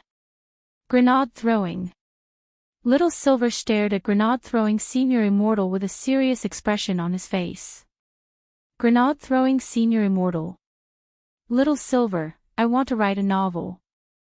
Grenade Throwing Senior Immortal. That night, Little Silver already couldn't hold back his desire to write, and he quickly wrote the opening chapter according to the novel's format. Grenade Throwing Senior Immortal sat next to Little Silver and waited, wanting to see what on earth this guy could come up with. Little Silver, Grenade Throwing, what do you think of this opening chapter? Grenade-throwing senior immortal, what's the theme? Little Silver was full of confidence. It's a story based on Senior Wang's image as a writer, and tells the story of a great godly writer who, after falling into desolation, makes a comeback. Grenade-throwing senior immortal glanced at the screen. Little Silver's novel opened like this, average subscriptions, 30. The youngster's face was expressionless as he gazed at the number of favorites displayed in the background. There was a hint of a self-deprecating sneer on his lips, and he clenched his fists so tightly that his slightly sharp fingernails dug into his palms. Wang Situ, average subscriptions 30, flop author 3rd Dan. In the authors group, and looked at the background data and announced it in an indifferent tone. As soon as the S words came out, there was no surprise that it caused a stir in the group. Average subscriptions 30. As I expected, this trash author is a flop. This good-for-nothing really disgraces us authors. If it wasn't for the fact that the is his friend, this kind of good-for-nothing would have been kicked out of the website long ago. Elsewhere in the EL department, the sighed deeply after announcing the news. Next to him, the patted him on the shoulder. 2 years ago, he still had an average subscriptions of 5,000. 2 years, instead of advancing, he's regressing.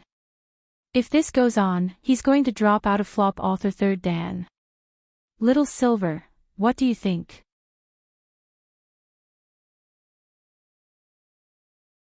Chapter 652. It was July 23rd on Sunday in the 13th week of the semester. It was still the office on the top floor of that high-class office building in the heart of the city.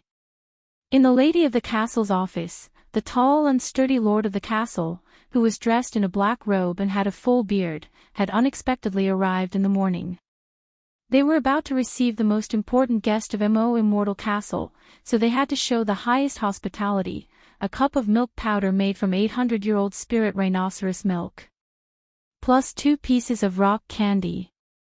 Seeing that it was almost time for the appointment, the lady of the castle started to brew the milk powder.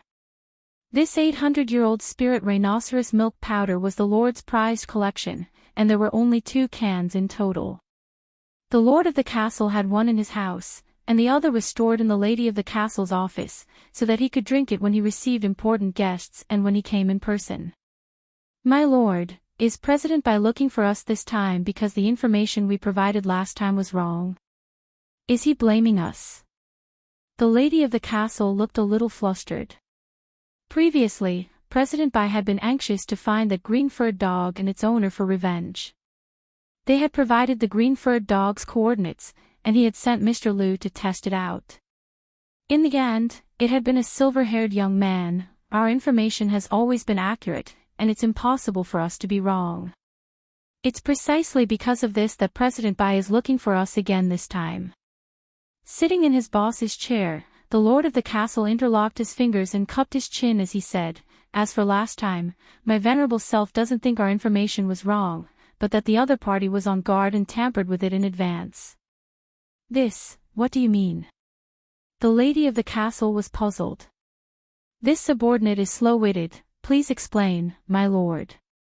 The lord of the castle's expression darkened. Our Mo Immortal Castle's soul mark is unique and very secretive, and is an important tool for providing us with a huge amount of information. However, we can't rule out the possibility that an almighty could discover the soul mark and even transfer it without us noticing. The lady of the castle was alarmed. My lord, are you suspecting that someone transferred the soul mark on that green-furred dog? I'm afraid so. The lord of the castle nodded his head. Even so, we can still deduce 2 things. First, the relationship between that silver-haired young man and that green-furred dog is unusual. My lord, you're absolutely right. The lady nodded. We've already photographed this silver-haired young man and this green-furred dog walking together, but what is the second point that the lord is talking about? The lord of the castle replied, the second point is that the owner of this green-furred dog definitely isn't an ordinary person. I'm afraid he's an extremely powerful almighty. Being able to transfer our immortal castle's soul mark without a trace isn't something an ordinary person can do. As for whether the owner of the dog is the young man in the villa, it still needs to be verified. If he was an extremely powerful figure, the castle lord really couldn't associate such a big figure with a young man. Although the 10 generals dispatched by Immortal Castle had suffered a crushing defeat at the hands of this mysterious and unfathomable youngster, whether or not the other party was the Almighty who could transfer the soul mark had actually yet to be verified. From the information that the fort lord currently had, whether it was that green-furred dog, that silver-haired young man, that great death-courting senior, and even that young man called Audra whom he had always called the root of all evil, none of them were simple characters. Furthermore, this Audra was currently in the limelight. These characters looked complicated, but in fact they were very simple. If everything was attributed to that youngster, then it was very easy to explain. Have you found anything on that youngster? Thinking this, the lord of the castle frowned. Previously, they had sent out a number of intelligence agents to investigate the identity of that mysterious youngster, but the responses they had received were all pixelated.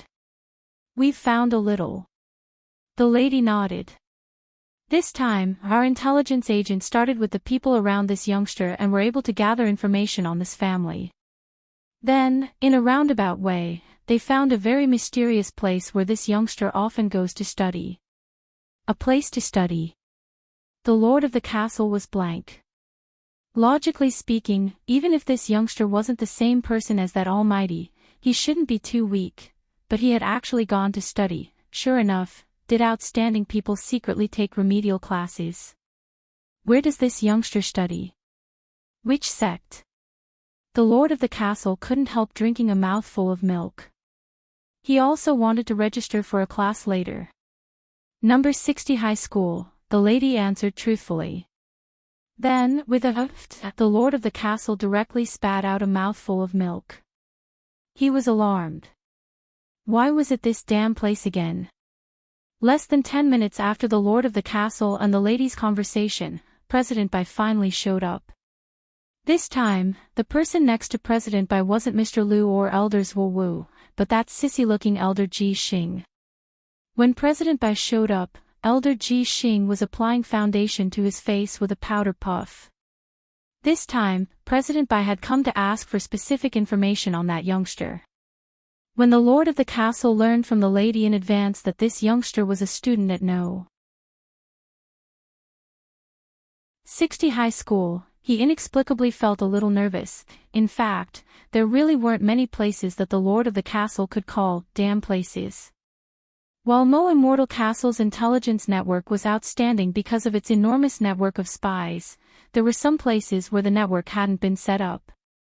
For example, Huaxiu Alliance HQ, the family apartment where Wei Ji lived, and any place that had anything to do with the 10 founding generals were off-limits for intelligence spies. Just a while ago, the lord of the castle had wanted to list number 60 high school as off-limits. That was because this school was too strange. It seemed that all the Almighties who had been caught recently had something to do with this school. But the lord of the castle never expected that even the youngster whom they had been so painstakingly investigating for so long, was actually a student at this high school. Such a valiant youngster was actually studying at a foundation establishment high school. The lord of the castle couldn't help twitching his lips as he felt like his 3 views had already been shattered. When President Bai entered, he didn't say anything as he found a sofa and sat down. The lady brought the cup of spirit rhino milk over, but the other party didn't even look at it. Have you prepared the information we asked for? Next to President Bai, that elder Ji Xing asked. Since it's President Bai's request, we've naturally prepared it. The lord of the castle stretched out his hand, and the lady handed him the prepared information. It was a very small USB flash drive with all the information inside. But the moment he handed over the USB flash drive, the lord of the castle hesitated a little. He stared at President Bai and smiled awkwardly. That. President Bai, are you sure you won't reconsider?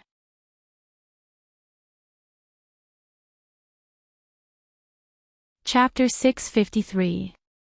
As an intelligence organization that currently enjoyed a certain reputation in Shanghai City and even the world, Mo Immortal Castle had been able to establish a foothold here for so long, and even pull back from the brink many times when the organization was on the verge of extinction, was inseparable from the customer satisfaction that Mo Immortal Castle had built up over a long period of time.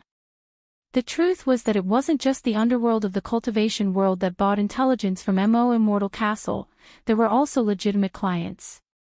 In the end, it was just a competition of who had the highest price. As Mo Immortal Castle's highest level client, President Bai enjoyed lifelong confidentiality, which meant that Mo Immortal Castle wouldn't sell any intelligence on him to outsiders. Similarly, as a partner of this level, apart from the corresponding right to privacy, Mo Immortal Castle also guaranteed his personal safety. Number 60 High, at least in the eyes of the Lord of Mo Immortal Castle, it was a pretty sinister place. There were simply too many big shots who had knelt here. Even those who had survived, like that Daoist Tao Tai, were at the very least the junior brother of that history teacher from number 60 High. Now that the Lord thought about it carefully, he felt that the reason why Daoist Tao Tai had been able to escape unscathed was definitely because he was related to a teacher from number 60 High. However, the Lord of Mo Immortal Castle's kind advice didn't attract the attention of President Bai and that Elder Ji Xing behind him.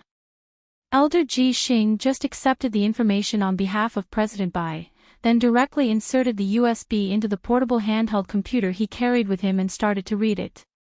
Number 60 High. Elder Ji Xing felt that this place was a little familiar. It seemed to be a place that had appeared repeatedly in the news recently. President Bai, Elder Ji Xing. I think you should reconsider. The Lord was silent for a moment, then said, this school is a little sinister, and our Mo Immortal Castle is already prepared to list the entire school as a restricted area. After that, we won't arrange for any intelligence agents to operate around this school anymore. Is it that bad? Elder Ji Xing laughed cruelly. I remember now, that director Zhua who's in the limelight now, didn't he graduate from this school? It's a small school, but there are a lot of capable people. Yes, apart from this youngster who for some reason is still studying at this Foundation Establishment High School, the teachers in this school aren't ordinary people. The Lord of the Castle stroked his beard and reminded him, previously, the destruction of the world-class killer organization Shadow Stream was inextricably linked to this school. In fact, in this school, there is indeed a pair of epic-ranked killers in the world of assassins. When the Lord said this, President Bai's eyebrows finally twitched slightly. Elder Ji Xing asked curiously, are you talking about that Daoist Tao Tai and gorgeous itinerant? That's right. The castle lord answered honestly. After gorgeous itinerant retired, he became a history teacher in this school. A while ago, his junior brother came to our Mo Immortal Castle to buy information and wanted revenge. Unfortunately, the two of them seemed to have reached a compromise in the end. Other than these two assassins, the rest of the teachers in this school, regardless of their realms, are not easy to deal with. At this point, the castle lord sighed inwardly. He really did his best. In fact, there was some slight exaggeration in this, as he deliberately made the teachers of number 60 High seem very mysterious. But the truth was that apart from gorgeous itinerant, number 60 High's headmaster Chin was currently the only one who could be considered an expert among the teachers of number 60 High. This headmaster Chin wasn't easy to deal with. All in all, while his description was a little exaggerated, the lord of the castle didn't want his important client to have anything to do with this kind of troublesome place. However, not everyone had the same strong desire to survive as the lord. Apart from the slight twitch of his eyebrows just now, President Bai didn't seem to care about number 60 High at all. Ji Xing, I'll leave this school to you. After a brief silence, President Bai gave the order to Elder Ji Xing next to him. How should I deal with it? Elder Ji Xing gave a treacherous smile. Raise it to the ground, President Bai said lightly. All right. Elder Ji Xing nodded. This wasn't the first time they had done this. it was just that the scope this time was much wider. It was just a foundation establishment high school. Apart from one or two teachers who were more difficult to deal with and that mysterious youngster, it was basically a one-sided massacre. Instead, Elder Ji Xing felt a little excited. When the time came, as long as President Bai used the Wuji umbrella to divide number 60 High School District into an independent space, Elder Ji Xing would be able to sneak into the space and do whatever he wanted. A confident smile appeared on Elder Ji Xing's face. It was a standard smile with a dagger hidden behind it. "Don't worry, Lord President, I'll definitely handle it beautifully. That good-for-nothing Zhuo Wu is too soft-hearted, but I'm different." The lady was also blank when she saw his expression. "I haven't asked President Bai, who is this elder?" Ji Xing looked at President Bai, who raised his hand to indicate that Elder Ji Xing could reveal his identity. Elder Ji Xing looked at the Lord of the Castle. "I forgot to introduce myself to the two of you. My name is Ji Xing, and I am President Bai's #1 weaponsmith. I've been studying on Sun Island all these years, and I only returned to Lord President's side not long ago. When I was studying on Sun Island, some people called me Sonico." Sun Island. The Lord of the Castle narrowed his eyes. He hadn't realized that this Elder Ji Xing was actually an overseas returnee. But when it came to studying on Sun Island, the Lord of the Castle immediately had some ideas about this Elder Ji Xing. Judging from his tight-fitting attire, it was very likely that he had been studying ninjutsu from Sun Island.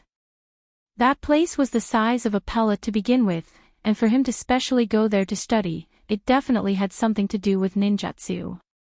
The Lord of the Castle smiled slightly. "It seems that Mr. Ji Xing is proficient in ninjutsu. I can't be considered proficient, it's just my own understanding." Elder Ji Xing smiled. "But when it comes to my path of seeking the Dharma, there are too many stories on it. For example, on Sun Island, I once encountered a very powerful baldy who used the one-punch ninjutsu, which almost made me suffer a great loss." The Lord of the Castle, and the result? "Fortunately, I only lost an egg." Elder Ji Xing smiled. "Previously, my alias was actually Sonic."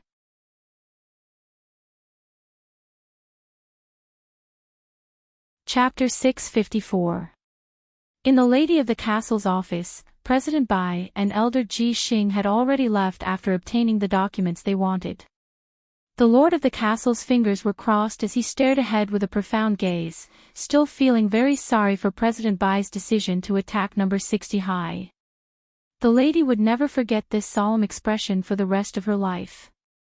In her memory, Mo Immortal Castle had been on the verge of collapse several times, but the Lord had never looked as constipated as he did today. In fact, the lady knew very well why the Lord was persuading President Bai. It was because President Bai was currently Mo Immortal Castle's most important source of income and guest. If this guest died, Mo Immortal Castle would have to look for someone else. "What do you think President Bai's chances of winning are?" The lady looked at the Lord and couldn't help asking. 10%, or even lower. That's scary. The lady was stunned. In her opinion, President Bai's strength was already exceedingly high. Furthermore, this overseas returnee Elder Ji Xing's aura was clearly higher than Mr. Liu's, and he was an out-and-out super expert. For such an expert to slaughter a foundation establishment cultivator, it would be as easy as slaughtering a chicken. But the Lord actually didn't think he had the slightest chance of winning in the face of a foundation establishment high school. How little confidence did he have in President Bai and the others for him to make such an assertion? There are times when people have to believe in metaphysics. The Lord was very insightful, and his expression was unperturbed. "I didn't believe in metaphysics before, but have you noticed that as long as the information we receive has anything to do with number 60 High, nothing good will come out of it?" The lady was blank. Thinking about it carefully, she realized that it was true. The Lord sighed. "With Elder Ji Xing's death, President Bai's left and right arms have all been broken, and I'm afraid he won't be able to hold on for much longer. Given our current financial situation, we can survive for half a year at most, which is far from enough. We have to look for our next target as soon as possible.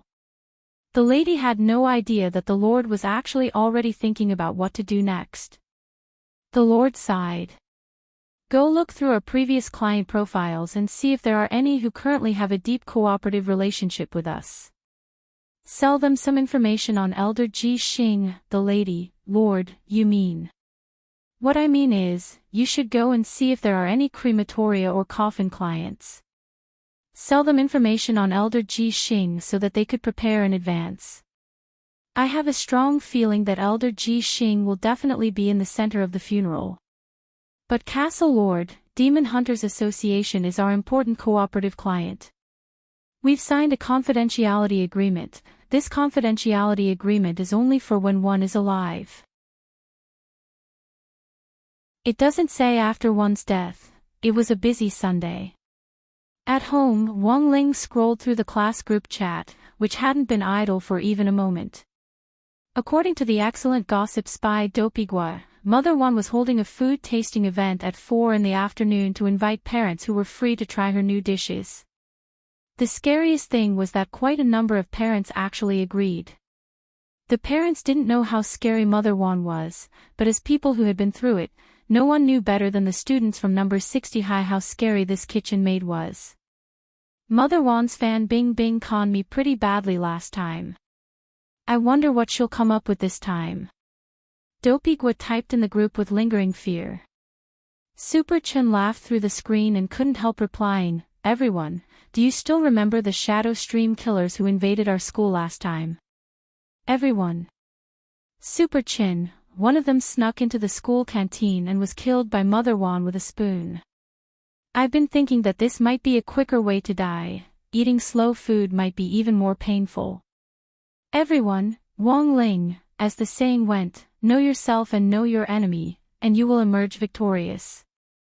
Elder Ji Xing hadn't thought much of this small foundation establishment high school at first, but recalling the Lord of Mo Immortal Castle's repeated advice, he decided to come to number 60 high to take a look first. Elder Ji Xing had deliberately disguised himself before going out. He looked very feminine, so it was very easy for him to dress up as a woman.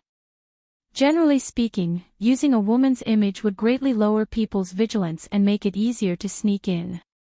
Thus, Elder Ji Xing put on a golden wig, a long black dress and a pair of red high heels as he went out. The wig on his head was very expensive. It was a disguise magic artifact, and not only could he change his hair color at will, he could even adjust its length at will. The most important thing was that the wig was stuck to his scalp the entire time and would blend in with every inch of his scalp, so it wouldn't fall off easily and cause any embarrassment. Elder Ji Xing was very curious about number 60 high. Qingyun Road in Peiyuan District, this was where number 60 high was located. Elder Ji Xing looked up at the sky and noticed that there was a very thick barrier around number 60 high. This school is so run down, but the barrier outside is very thick. Elder Ji Xing couldn't help muttering in his heart. He didn't know that number 60 high's defensive measures had actually already been very good after several enemy attacks. Actually, just 2 months ago, number 60 high didn't even have a decent barrier. Elder Ji Xing had initially wanted to sneak in, but now it looked like he could only break in through the front gate. In the end, when he arrived at number 60 high's front gate, he was greatly disappointed by the scene in front of him. This school was a little small. Not only was it small, its basic facilities weren't very comprehensive. Even through the main gate, he could feel the thick air of history and vicissitudes from this school. Elder Ji Xing didn't want to get close to the dilapidated stone sculpture at the entrance at all.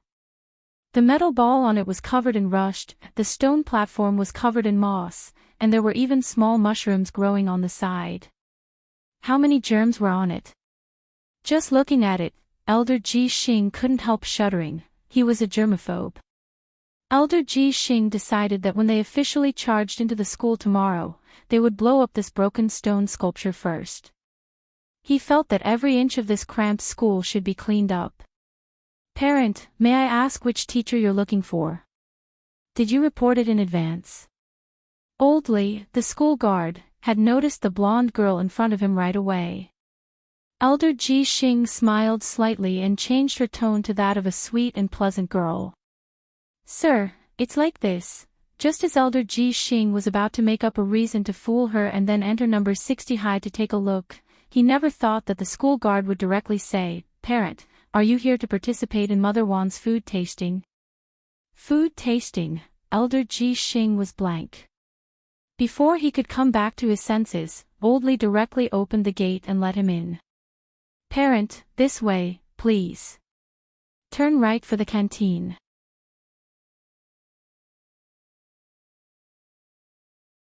Chapter 655. Just like that, Elder Ji Xing inexplicably snuck into number 60 high school. Food tasting event. What was that? In order not to arouse this school guard's suspicion, Elder Ji Xing went to the entrance of the canteen building on the right under Old Li's gaze. Then, he saw a sign at the entrance with the words, Food Tasting Event for Parents written on it. It really was a food tasting event. Just how bored was this school? Why did they organize such an event? While Elder Ji Xing was staring at the sign, an old auntie in a chef's uniform came out of the building and stared at him with a smile on her face. Parent, are you here to participate in the food tasting event? This old auntie in a chef's uniform was none other than Mother Wan, and her smile at that moment was very kind. Elder Ji Xing had wanted to ask where the washroom was and pretend to sneak away in search of it, but he had only let out an "hem" before Mother Wan directly grabbed his arm and pulled him into the room. That's great. I knew it. There are still very honest parents. I sent out a hero invitation for this food tasting event a week ago, but in the end, the dishes were all prepared today, but no one showed up. Suddenly, they all said they had something to do. I've been waiting at the entrance for a long time. I've finally caught a parent alive. Elder Ji Xing, not far behind Elder Ji Xing, Old Li, who was at the entrance, watched Mother Wan pull Elder Ji Xing inside and heaved a slight sigh of relief. It was indeed Mother Wan's food tasting event today, but no parents had come at all. Although he understood what the parents were thinking, Old Li felt that Mother Wan was a little too pitiful. She would definitely be very sad if no parent came. Just as Old Li was wondering whether he should find a few people to pretend to be parents for the food tasting event, he happened to see Elder Ji Xing, disguised as a beautiful blonde, standing at the school entrance. Although this parent looked a little unfamiliar, she was in any case a living parent. Old Li didn't even think about it before opening the gate and letting her in. Outside the school, after seeing the blonde enter, a little brother in plain clothes silently took out his phone to make a call. The person he was talking to was none other than Jiang Haifu, the head of Kitchen Knife Sect. Sect head. How's the situation? The little brother glanced at the name list. I've already stopped all the parents who came to participate in this food tasting event. But a parent still went in. This parent doesn't seem to be on the list. How many parents?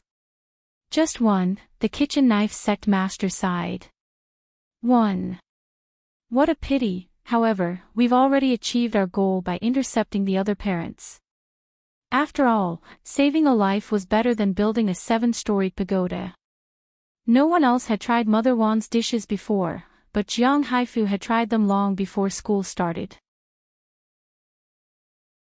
As a golden core cultivator, he had almost perforated his stomach. He knew Mother Wan too well. The scariest thing about her cooking wasn't that it was poisonous. Instead, it was the beauty of the poison. The dishes that were brought out looked very decent. From the plate presentation to the decoration, they were all very exquisite. Even the taste was very normal. However, a terrible chemical reaction would occur when they entered the stomach. Therefore, in the eyes of Jiang Haifu, the master of the Kitchen Knife Sect, these dishes were actually like the beautiful poisonous mushrooms in the forest. Sect master, what should we do now? You'd better keep an eye on them. If anything happens to this parent, remember to call an ambulance. Very well, sect leader. The little brother nodded obediently. But sect leader, I'm a little puzzled. But sect master, I'm a little puzzled. Why aren't the parents protesting? Jiang Haifu, the kitchen knife sect master, replied, most of the parents actually don't know how terrifying Mother Wan's cooking is. I stopped them to give her some face. She's already a senior at number 60 high, and it's not easy for her to devote herself to studying new cuisine. As for why I'm taking so much trouble to think of her, it's actually very simple. The little brother, Jiang Haifu, the kitchen knife sect master, covered his face and laughed bitterly. She's my Shifu. The little brother, number 60 high's canteen was very big, and it was a standard 4-person table. Mother Wan enthusiastically pulled Elder Ji Xing into the canteen. His head was full of fog, and he had no idea what on earth was going on. There was no one else in the empty canteen, and he and this enthusiastic kitchen lady were the only two people left. With a blank expression on his face, Elder Ji Xing was led by Mother Wan to a seat. There were 10 dishes on the table, and in order to maintain a sense of mystery, they were all covered by covers. Elder Ji Xing sighed in his heart. He was now at the scouting stage, and he couldn't directly make a move like this. There was no other way. He could only endure and finish all the dishes here for now, then pretend to leave the school and think of a way to sneak in and explore. That was what Elder Ji Xing thought with a sigh in his heart. When he raised his head, he saw that the kitchen lady in front of him already looked like she was about to burst into tears. I'm so touched. This parent.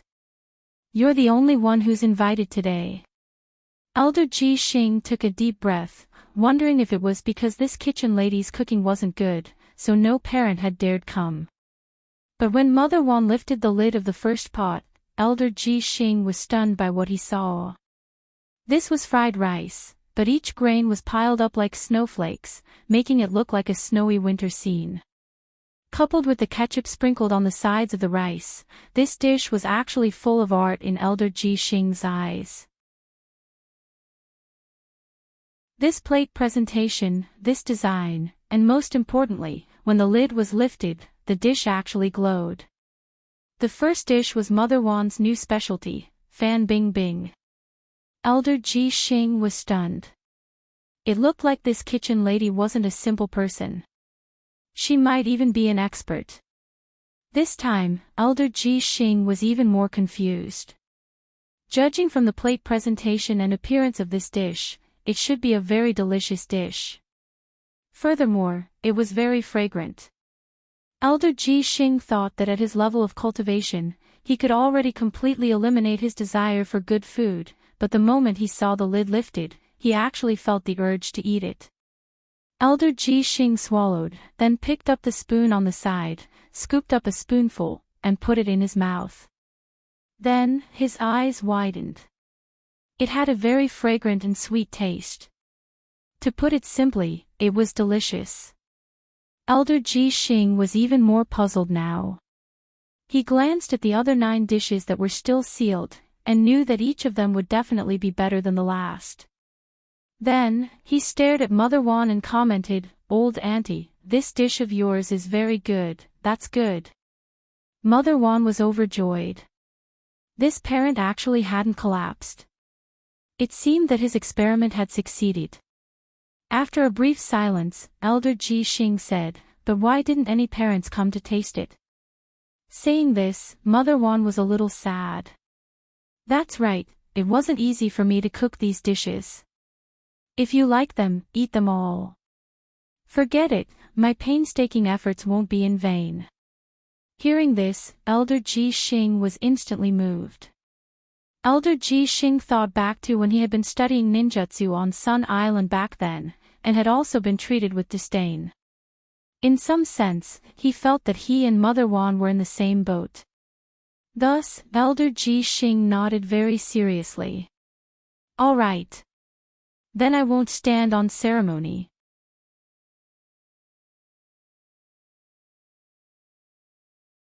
Chapter 656.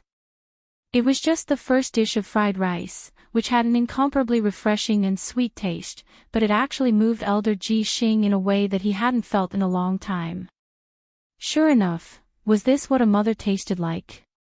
Elder Ji Xing suddenly felt his nose sting a little.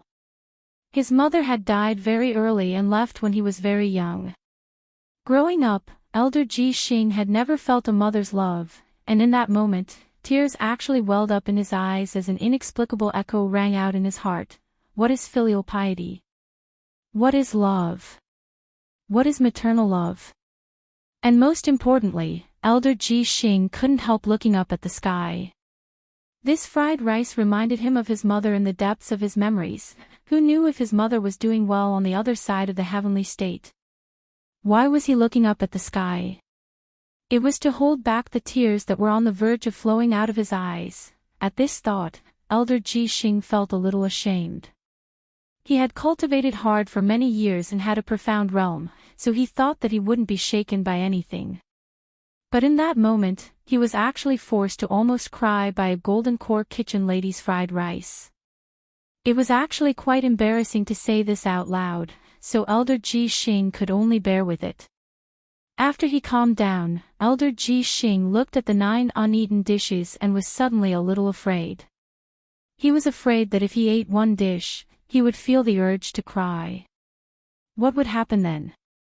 He wanted to refuse, but before he could open his mouth, Mother Wan had already placed her hand on the cover of the second dish and directly lifted it off. It was still accompanied by a strong light, which was no weaker than the first one. Mother Wan showed off her second dish, heavenly silkworm potato strips 2.0. Because heavenly silkworm potato strips often caused insomnia and blocked spirit energy after eating version 1.0, Mother Wan had improved the cooking method of the heavenly silkworm potato strips on this basis to introduce the current version 2.0. In fact, all the dishes tasted here were version 2.0, including the first dish, Fan Bingbing. In version 1.0, these new dishes would more or less cause different side effects after eating them. For example, Fan Bingbing's fried rice would cause diarrhea. But now that version 2.0 had been introduced, Mother Wan was actually very confident that in theory, these dishes wouldn't have any side effects. In theory. In fact, Mother Wan's suspicions were confirmed. After eating Fan Bingbing, not only did this beautiful female parent not feel the slightest pain, but she also didn't collapse. Most importantly, this parent actually revealed a touched expression on her face. It could only be said that the improved version 2.0 Fan Bingbing was very successful. Mother Wan was very excited. She eagerly hoped that this fated parent would try all the new version 2.0 dishes she had developed. For this heavenly silkworm potato shredded, I've been very careful from the beginning of the selection process. I won't choose a potato that's too big or too small.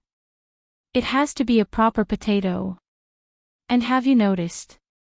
Every shredded potato of mine was cut perfectly, with the same length and thickness.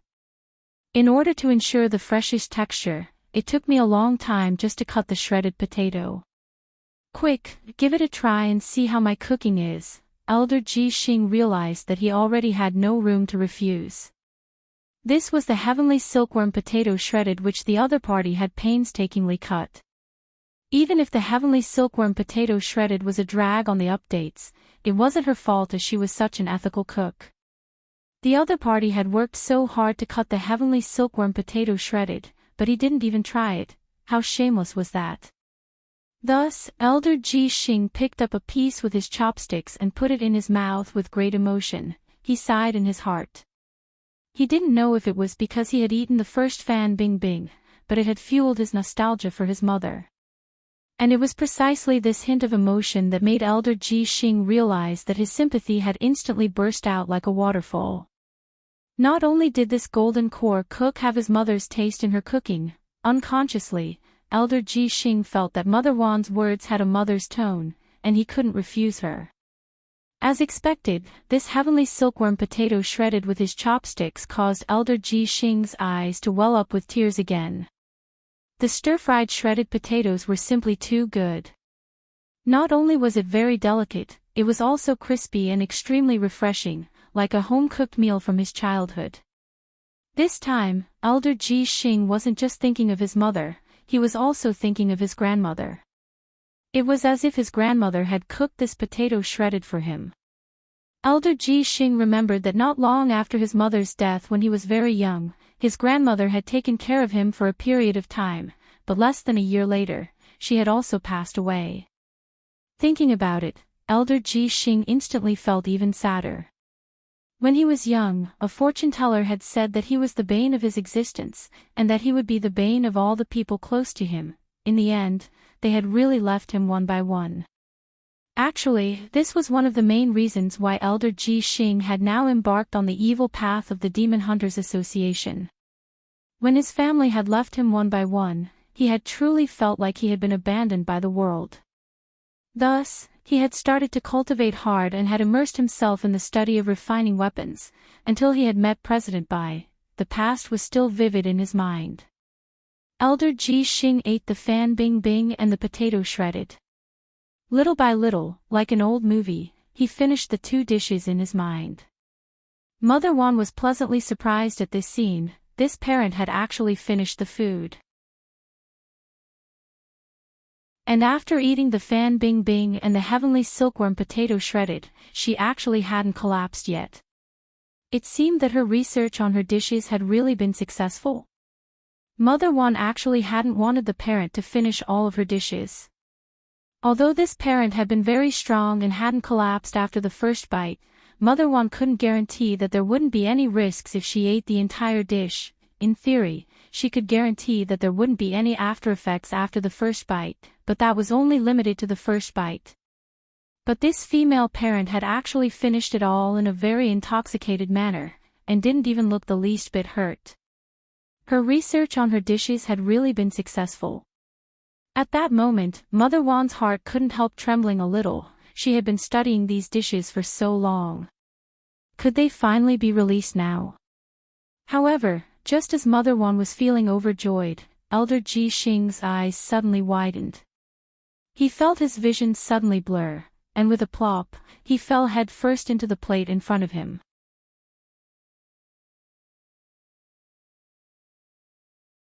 Chapter 657. This, Mother Wan's heart suddenly tightened. After sensing for a while, she discovered that this female parent was still breathing, and instantly heaved a sigh of relief. It seemed that this parent had just fainted. After all, this female parent had eaten 2 of her dishes, and most importantly, she had finished them. But the side effect of fainting wasn't with the fan bing bing and the heavenly silkworm potato strips. Mother Wan felt that it was a little strange. Logically speaking, only the third dish, holy shit tomato, could cause this sort of instant fainting. But after the improvements in version 2.0, Mother Wan was still very confident that just one mouthful would definitely be fine. She just couldn't eat more.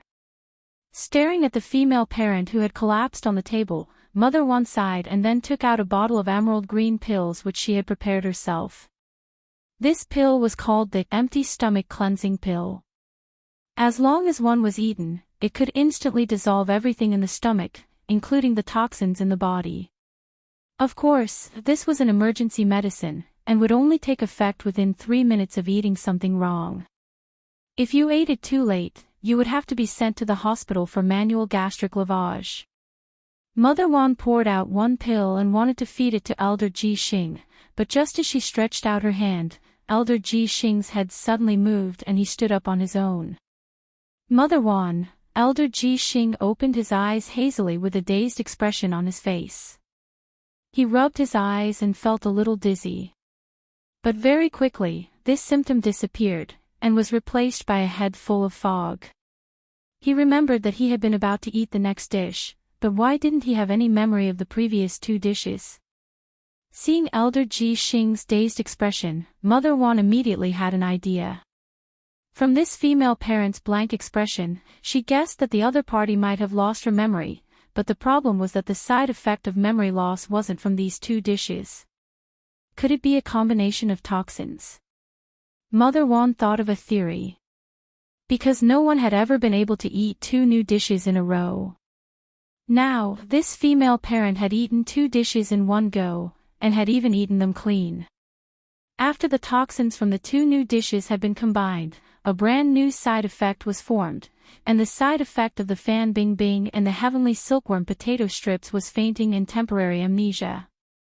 After thinking it over, Mother Wan felt that this was the only reasonable explanation. Even she didn't expect that there would be such an operation. However, from the current reaction of the female parent, it was just fainting and intermittent amnesia. She was still alive. Thus, Mother Wan smiled kindly at Elder Ji Xing again. Parent, the food tasting has officially begun.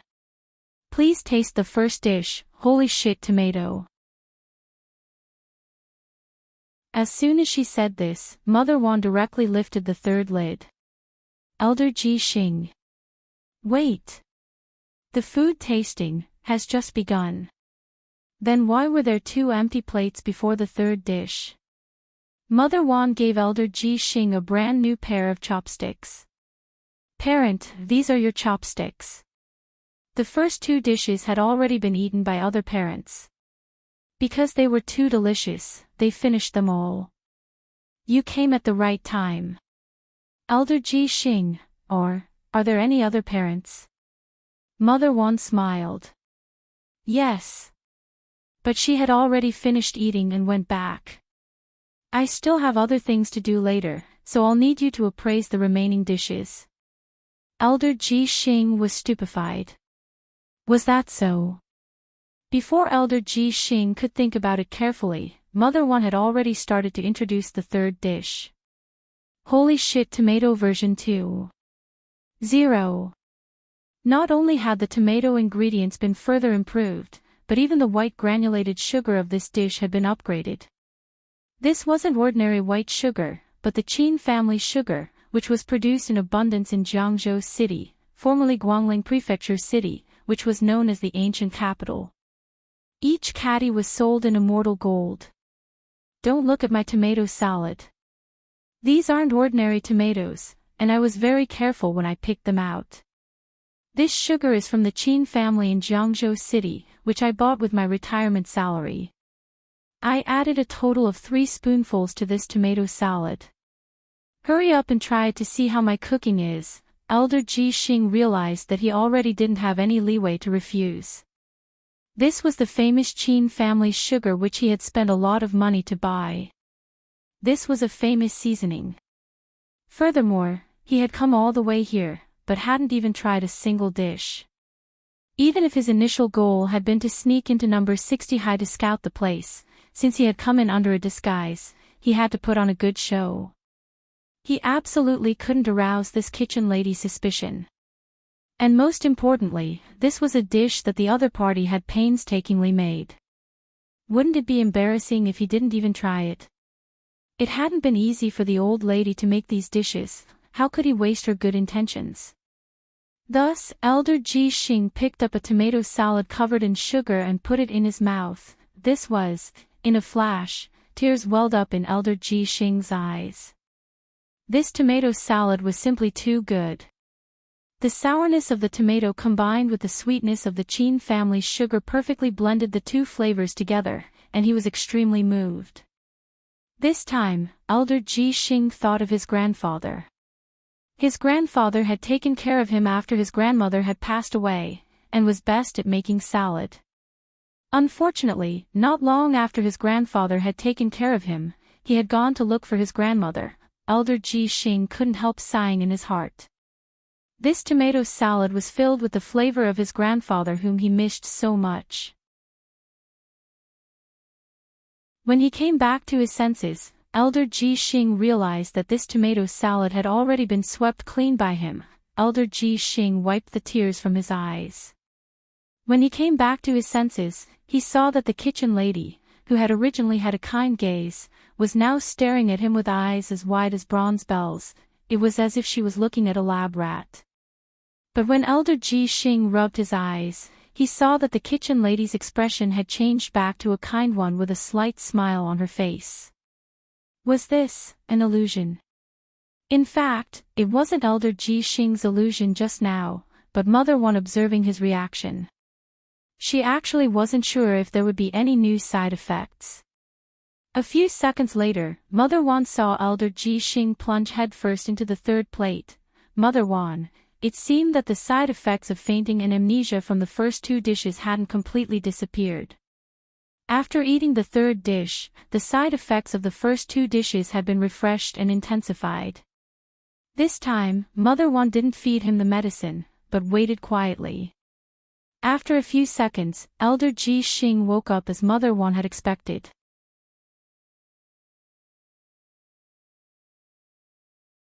Chapter 658.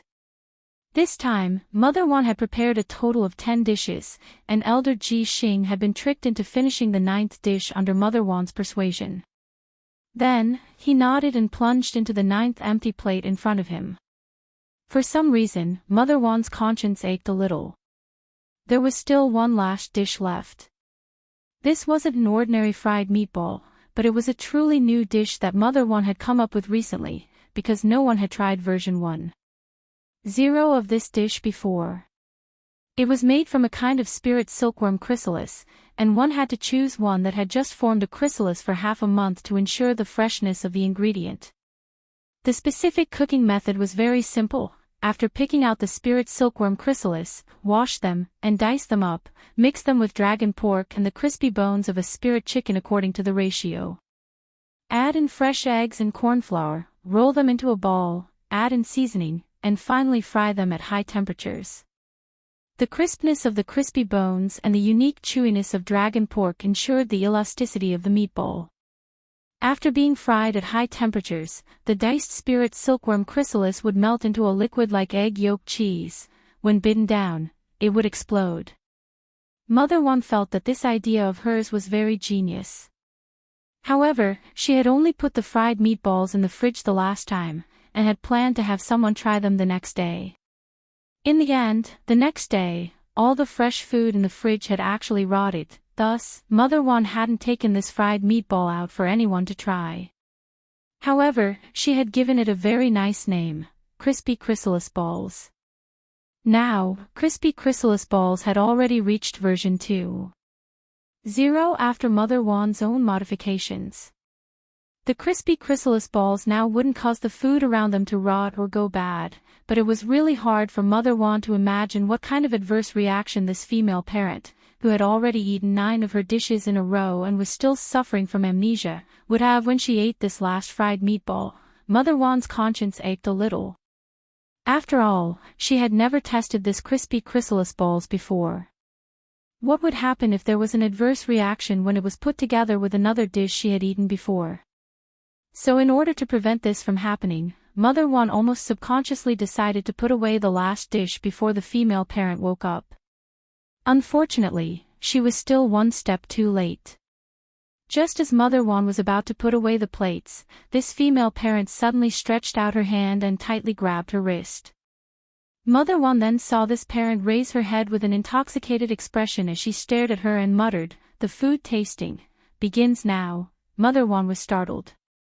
Holy shit! This parent's head had been damaged from eating.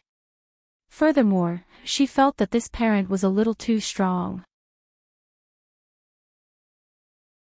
Mother Wan gripped her wrist tightly and wouldn't let go.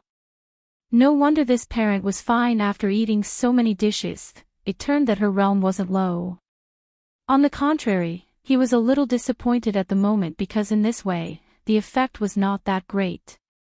If this parent's realm was very high, he might be able to resist the side effects of his trial dishes purely with the quality of his body.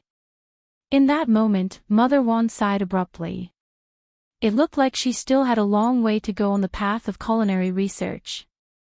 Mother Wan sighed deeply when she saw this female parent staring fixedly at her 10th dish with an expression as if she had been toyed with. "Parent, calm down, our food tasting event is already over. Look, all the parents from before have already left." Elder Ji Xing looked around in a daze, and his consciousness seemed to have cleared up a little. He looked at the 9 empty plates and the 9 pairs of chopsticks next to him. It turned out that there had been other parents who had been here for the food tasting. Elder Ji Xing shook his head and then rubbed his temples. He was really too muddle-headed. He didn't even remember this sort of thing. Disguising oneself was also a compulsory course for a ninja. As an overseas cultivator who had returned from Sun Island to study, Elder Ji Xing felt a little ashamed at that moment. He had actually made such a rudimentary mistake while hiding in enemy lines. Sorry. Elder Ji Xing let go of her. My good intentions were a little muddled. But Elder Ji Xing was actually a little puzzled in his heart. For some reason, he felt like he was forgetting something. It's fine, parent. Mother Wang gazed kindly at the female parent and just wanted to urge her to leave as soon as possible. The 10th dish is our freebie. I'll help you pack it up and take it back. The parents from before have already brought some back. Is that so? All right. In order not to be exposed, Elder Ji Xing could only go along with Mother Wan's words and agree. The truth was that at that moment, even Mother Wan herself was extremely nervous. She was a little worried that this female parent would notice something. But in fact, she was worrying too much. Mother Wan had underestimated the amnesia side effect of her previous dishes. The reason why Mother Wan wanted the female parent to pack up this fried meatball to take away was in fact a delaying tactic. Mother Wan thought that this female parent's realm was so high that she would probably be able to digest all the food she had eaten on the way home. If that was the case, she wouldn't have to worry about any side effects from eating this crispy chrysalis ball. And so, 10 minutes later, Old Li and Mother Wan stood at the entrance of number 60 High School on Qingyun Road, sending the bewildered Elder Ji Xing off with kind expressions on their faces. Mother Wan, take care, female parent. Thank you very much for taking time out of your busy schedule to attend my food tasting. You're welcome to come again. Elder Ji Xing. It had to be said that this had been a very vague and confusing experience for Elder Ji Xing. He somehow felt that he had forgotten something from the moment he stepped into the school, and he should have been here to scout things out. In the end, he had been led by the nose by the school kitchen lady and the school guard, who were now sending him off rather politely. Elder Ji Xing really didn't know what kind of expression he should wear. In his days, Elder Ji Xing now seemed to understand the Lord of Mo Immortal Castle's repeated warnings. Don't go near number 60 high. Don't go near number 60 high. Don't go near number 60 high. Now that Elder Ji Xing thought about it carefully, he felt that there might really be a problem with this school. Elder Ji Xing looked helplessly at the takeaway box in his hand and sighed deeply in his heart.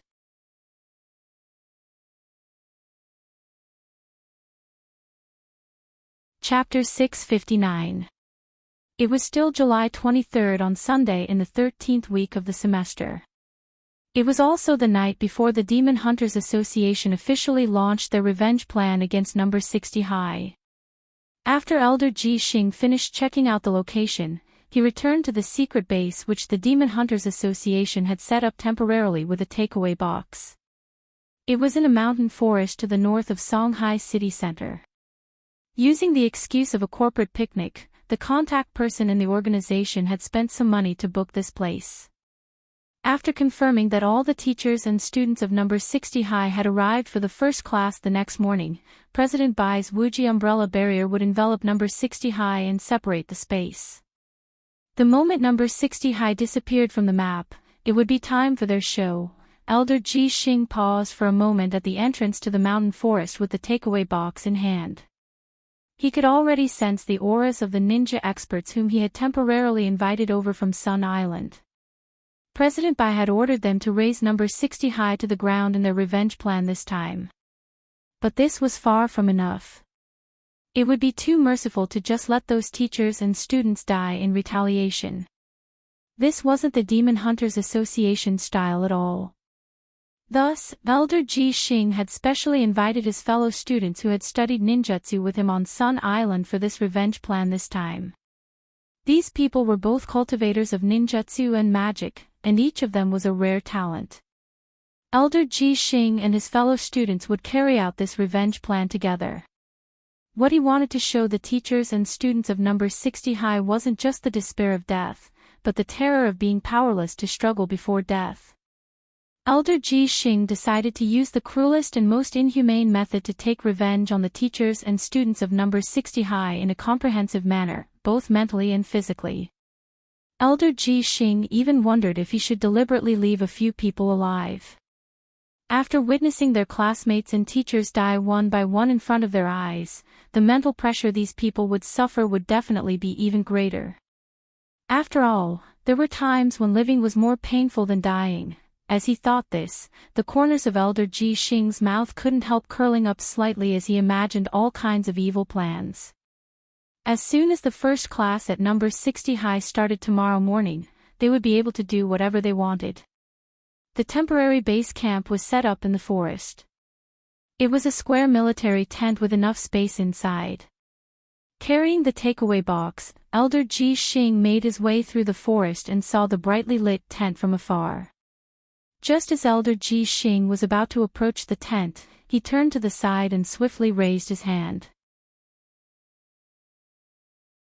He raised his fingers and caught a transparent poisonous needle flying toward him in the dark between his fingertips.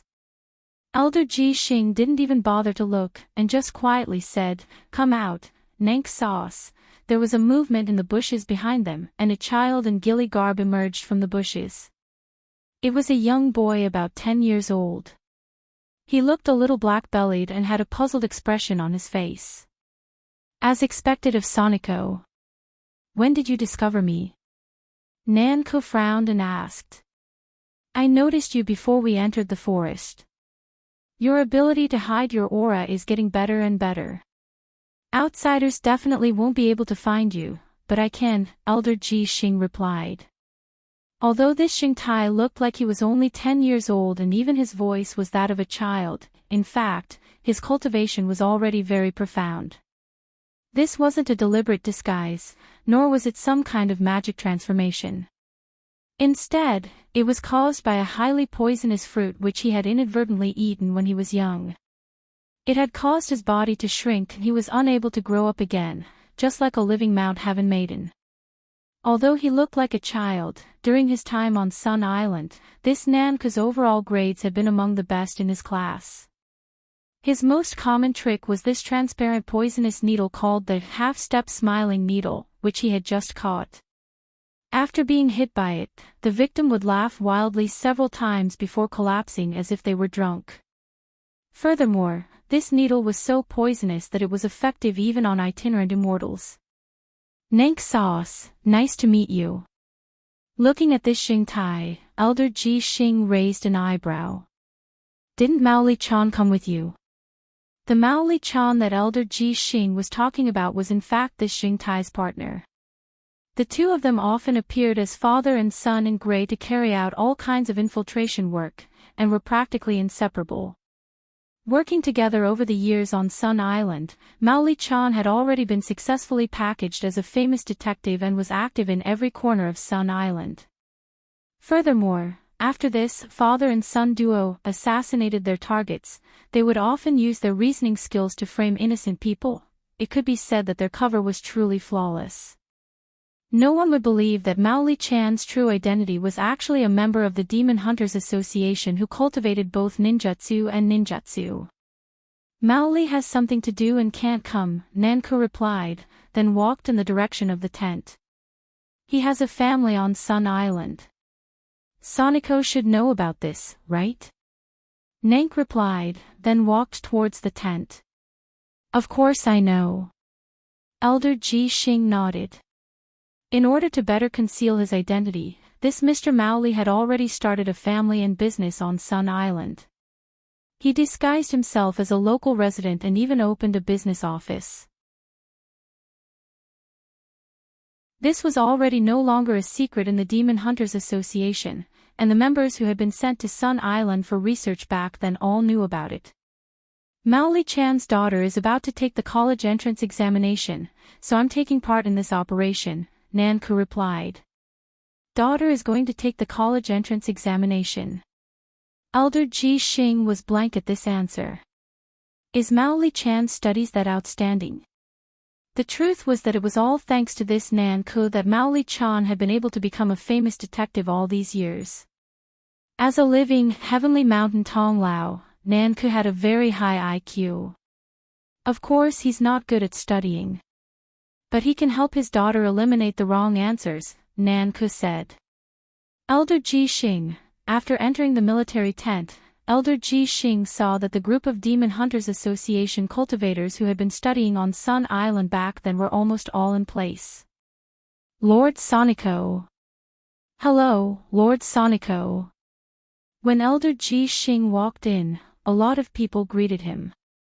Elder Ji Xing looked at the table, which was filled with more than 10 bottles of watermelon juice.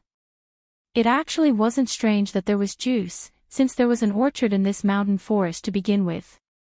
After returning from number 60 high, Elder Ji Xing's throat had been feeling a little uncomfortable.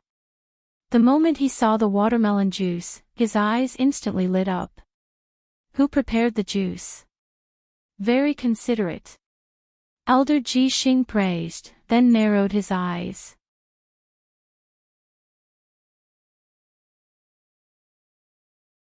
Chapter 660. After drinking this mouthful of juice, the burning sensation in his throat seemed to ease a little. But what puzzled Elder Ji Xing was that this juice didn't taste sweet, but rather had a very strange taste. Perhaps it wasn't watermelon juice, but some other spirit fruit. Elder Ji Xing smacked his lips and felt that the juice was a little sticky. Although it wasn't very refreshing, it did moisturize his throat. What kind of spirit fruit is this juice from? Elder Ji Xing raised his head to ask, and realized that it was silent all around him. No one answered. He did a head count in passing, and felt that 2 people were missing. Brother Mingren and Brother Yaren aren't here. There was silence all around. Elder Ji Xing, can someone give me an explanation? Whether it was Mingren or Yaren, they were both very powerful members. Mingren had inherited the blood essence of the 9-tailed demon fox, and when he was young, he had been unable to suppress the demon fox's irascibility, which had led to disaster several times. But during his time studying on Sun Island, Brother Mingren had cultivated diligently and successfully mastered the technique of suppressing the demon fox's aura. Now, in battle, he could freely use this power to fight. If he had this power when attacking number 60 high, when Mingren summoned the demon fox, he would definitely be able to deal a heavy blow to the spirits of all the teachers and students in the school. There was even less to say about Brother Yaren, who was born with an immortal body, just like President Bai. But the difference was that President Bai's immortal body had been cultivated, and his immortal body could become stronger and stronger as he cultivated it. Although Brother Yaren was born with an immortal body, and it would take some time for him to come back to life, it was still immortal. Because they still didn't know how strong the overall combat strength of that mysterious youngster from number 60 high was, Elder Ji Xing had called Elder Yaren over from Sun Island this time. In reply to Lord Sonico, a member called Erju replied, "There's a problem with the demon fox in Brother Mingren's body." How could that be? Elder Ji Xing was startled. This 9-tailed demon fox has been cooped up on Sun Island for too long. When it came to Washo Nation this time, it asked Brother Mingren to take it for an ion perm and trim its fur. Then, what happened next? The demonic fox asked the hairdresser to trim it a little. In the end, the hairdresser shaved off all 9 of its tails. It is now in a state of isolation. Currently, Brother Mingren is taking demonic fox for emergency psychological treatment. Elder Ji Xing hadn't expected this kind of blunder at all. He hurriedly picked up the red spirit fruit juice in front of him and took a big gulp to suppress his shock. Then, what happened to Brother Yaren? For some reason, Elder Ji Xing noticed that the expressions of the members around him seemed to be worsening. Their expressions flickered and their faces were dark, as if they had something on their minds but didn't know whether they should say it or not, and Elder Ji Xing was all too familiar with this expression. His expression was like that of a doctor in a hospital telling a patient that he was about to be diagnosed with a terminal illness. Could it be that something big had happened to Brother Yaron? Elder Ji Xing's heart trembled, and he didn't dare let his imagination run wild. He and Yaron had always had a good relationship. Back on Sun Island, when he had still been completely unaccustomed to the learning environment, it was Yaron who had helped him time and time again. Not only had Yaron helped him learn the language, every time he didn't have enough time to finish his homework, Yaron would lend him homework to copy. Although copying homework wasn't right, he and Yaron had indeed built up a deep friendship through copying homework over time.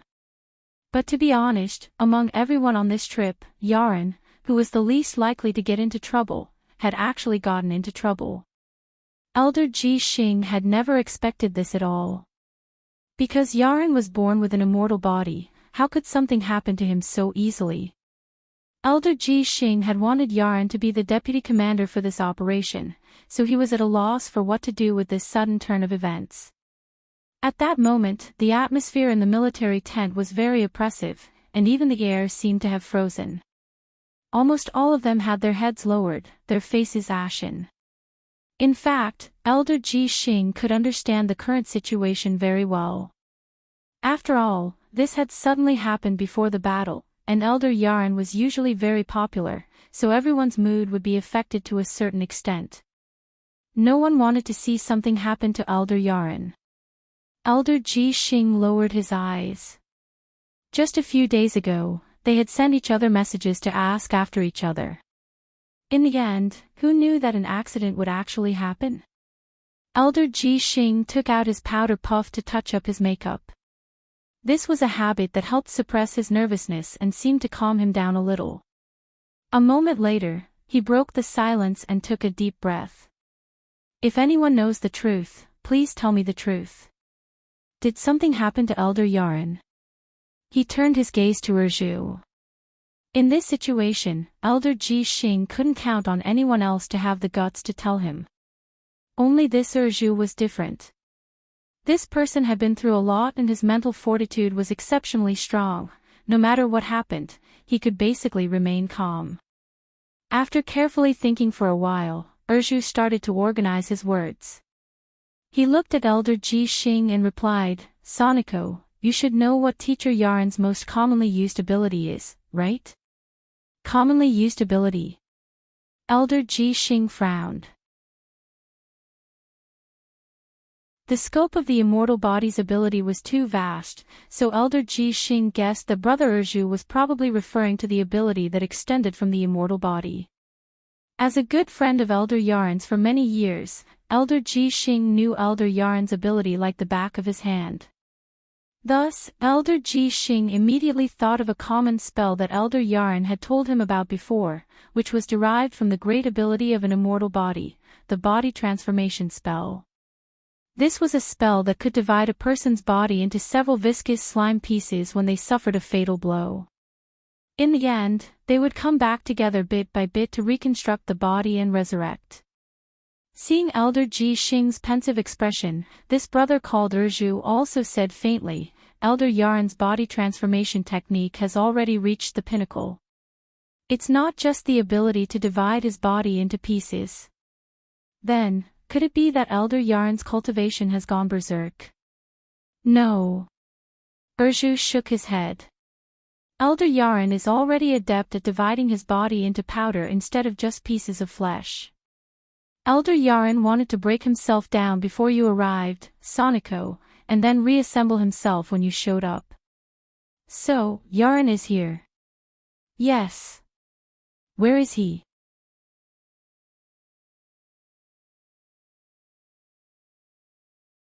Chapter 661. The Body Transformation Spell. The immortal body was one of the profound abilities of the body, which could automatically divide the body into equal parts. The higher a person's realm was, the more parts they could divide into. Once they cultivated the ultimate profound ability, they could completely divide their body into a liquid state.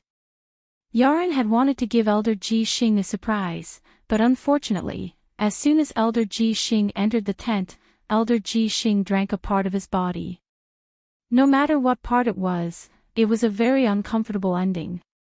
Furthermore, because he had lost a part of his body, Elder Yaran's recovery time was much faster than before. It wasn't until the next morning that Elder Yaran completely recovered from his liquid state. But the most miserable person was still Elder Ji Xing. Elder Ji Xing threw up all night, and even the makeup on his face was ruined by his vomiting. Considering the lack of manpower in the team and the fact that Elder Ji Xing wasn't in a good state, Elder Ji Xing had no choice but to drop the plan for the time being. The revenge plan, which had originally been scheduled for July 24th on Monday in the 14th week of the semester, had to be postponed for a day. This was a slightly sorrowful attack plan, and this bumpy attack was in fact still going on. It was July 24th on Monday in the 14th week of the semester. When he got up in the morning, Wang Ling's eyelids finally stopped twitching. It seemed like it had been a very, very long time since his eyelid twitched as a warning. It was a sign that something bad was going to happen to him in the near future. The truth was that his eyelids had started twitching in the wee hours of the morning, and had been twitching for a whole 5 hours. Disaster level, 4 stars. This was probably one of the most serious warnings Wang Ling had received since he was a child. The last time he had received a 5-star warning was when he had been 10 years old, when Loopy Toad had fallen from the sky on his way to buy crispy noodle snacks. That scene from 6 years ago was still vivid in Wang Ling's mind. A 5-star warning was a city-level disaster. A 4-star warning, Wang Ling pondered it, and the first thing he thought of was the school. Number 60 High might be in danger. It actually wasn't strange for him to make this guess. On one hand, President Bai was still at large to this day.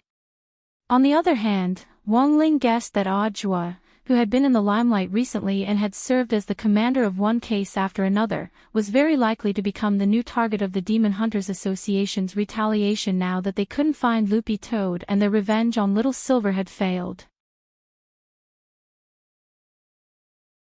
It was just that given how dangerous the people from the Demon Hunters Association were, dealing with Jua alone was a little too small of a scale. If they could take revenge on this director's alma mater, it would definitely inflict even greater psychological trauma on Jua. Thus, when his eyelid warned him this time, he almost immediately thought of number 60 High and Jua. Whether it was the school or this disciple of his, he felt that he had to protect both. What a joke. Number 60 High's first semester final exam was just around the corner. For number 60 High to mess up at this critical juncture, they were always late for exams, but never absent. The truth was that Wang Ling had already started to prepare for the final exam. Given number 60 High's teacher's nature, if the exam was postponed, there was an 80% chance that they would change the type of exam questions, and his revision would be for naught. He had spent a lot of time just analyzing the questions these few days. I absolutely can't let anyone ruin the sacred final exam. Wang Ling was exceptionally resolute in his heart. Considering that Jua might be in danger, Wang Ling's thoughts stirred. Next to the bed, Jinka turned into a streak of brown light with a whoosh and disappeared. To be on the safe side, Wang Ling felt that it would be better to let Jinka keep watch. After all, the enemy at hand was more cunning, and might already be more than a pair of long johns could protect him. When he left the staff apartment in the morning, Jua realized that he was being followed. He and Deputy Director Zhong Lang were sitting in the same car, and both of them could clearly sense the abnormality in the back of the car. Hands on the steering wheel, the driver deliberately took several detours according to Jua's instructions, but in the end, the gray van was still following them closely and methodically. Lord Director, Lord Deputy Director, what do we do now? The driver asked helplessly. Jua frowned. We've taken so many detours, which are completely different from our usual route to work. They should have already sensed that we've discovered them. There's no point in playing hide and seek like this. Audra calmly analyzed the situation. It was obvious that the people following them had come prepared. They knew their usual route to work like the back of their hand, and had probably already grasped a lot of intelligence on them. And it just so happened that Audra's car was still under maintenance today, which was why he had taken Zhong Lang's car to the general administration of 100 schools. Just thinking about it made Audra's back break out in a cold sweat. Because it looked like the other party had been watching him for a very long time. As expected, he was still the target. Audra sighed. Brother Joie, what should we do now? Zhong Lang asked. Audra took out a pair of long johns and a pair of long johns from the storage space in his pocket. Put these on and get out of the car with me. Zhong Lang was startled. What was this? Wearing this in the middle of the summer, there's no time to explain, this thing can save your life, Audra said very calmly, and then looked at the driver in front. Then he looked at the driver in front. Driver, after you drive the car to an open space, please go back first. Their target is us. As long as we leave, you'll be safe. Then what about Director Joie? The driver's heart trembled. In fact, he wasn't weak. If we work together, maybe, we won't succeed. They know our route like the back of their hand, and they definitely know how strong we are. For them to come looking for trouble so openly, it shows that they're very confident in their own strength. Speaking up to this point, Audra grinned. Don't worry, I have a way. For Audra, the most important thing now was to ensure the safety of the people's property. As long as the driver drove the car to an open space, they could minimize damage as much as possible. Secondly, the safety of Zhong Lang and this driver was equally important. As a leader, Audra felt that he had to take responsibility. As for his own safety, he also had to consider it. Thus, after giving Zhong Lang and the driver their instructions, he immediately took out his phone and sent a text message to his Shifu Wang Ling. The text message read, smiley face angle _ Shifu, help.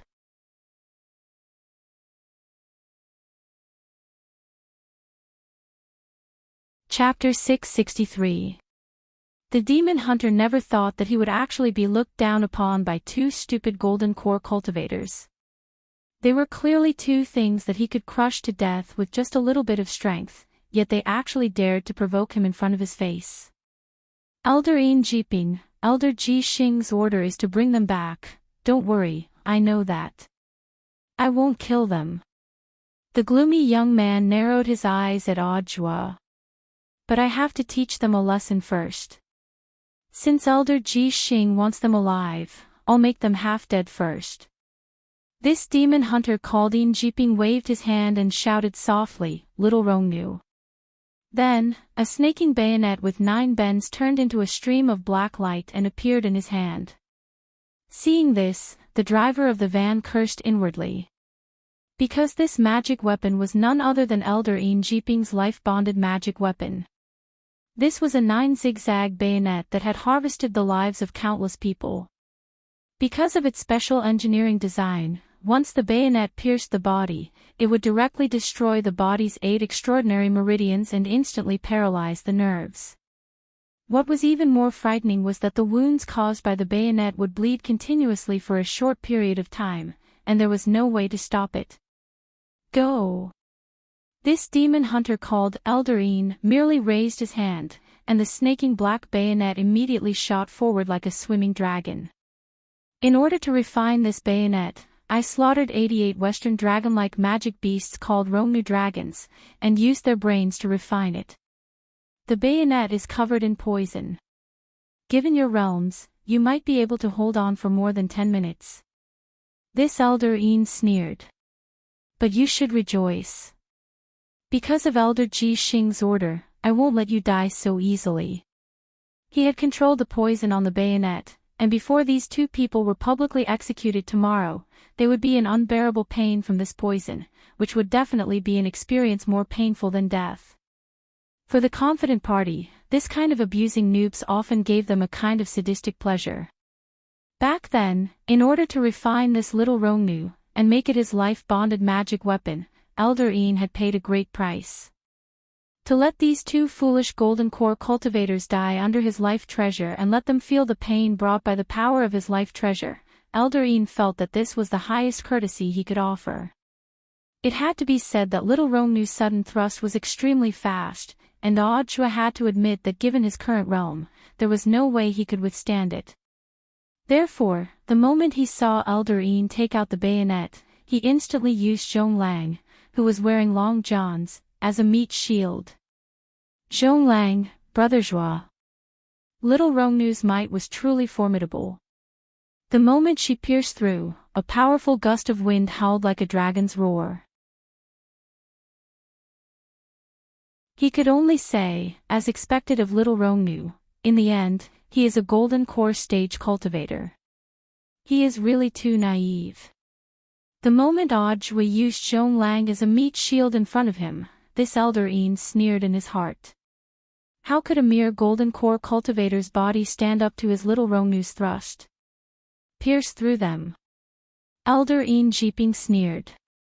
The next moment, little Rongnu closed in, but just as the tip of the bayonet was less than half an inch away from Zhonglang's body, a powerful golden light spread out from his body. At that moment, the power of the enchanted long johns burst forth once again. As expected, Shifu's long johns were still powerful. Audhua sighed in his heart, and at the same time, he felt a little nervous. Although he had already sent the text message, he didn't know whether Shifu had seen it or not. If Shifu hadn't seen it, it was still game over for him. As the meat shield, Zhonglang was even more astonished.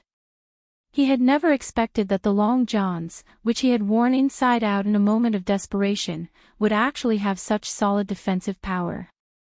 What was the origin of this long johns? At the same time, Zhonglang was also deep in thought. In the outside world, there had always been rumors about Audhua. Many people speculated that he was being guided by an almighty who wasn't weaker than the 10 founding generals, but the identity of this almighty had always been a mystery. Could this almighty be the big shot who had made these long johns? While Zhonglang was lost in thought, Elder Ian Jeeping launched a second attack in disbelief. In the end, it was still the long johns that glowed with golden light that blocked little Rongnu's attack. This greatly astonished Elder Ian Jeeping. They were just two golden core cultivators, how could they have such powerful Daoist robes? At that moment, Audhua's heart was on the verge of collapse. Relying on the long johns now, he could barely stall for time, but it was clear that this wasn't a long-term solution, because in the end, there was only one set of enchanted long johns.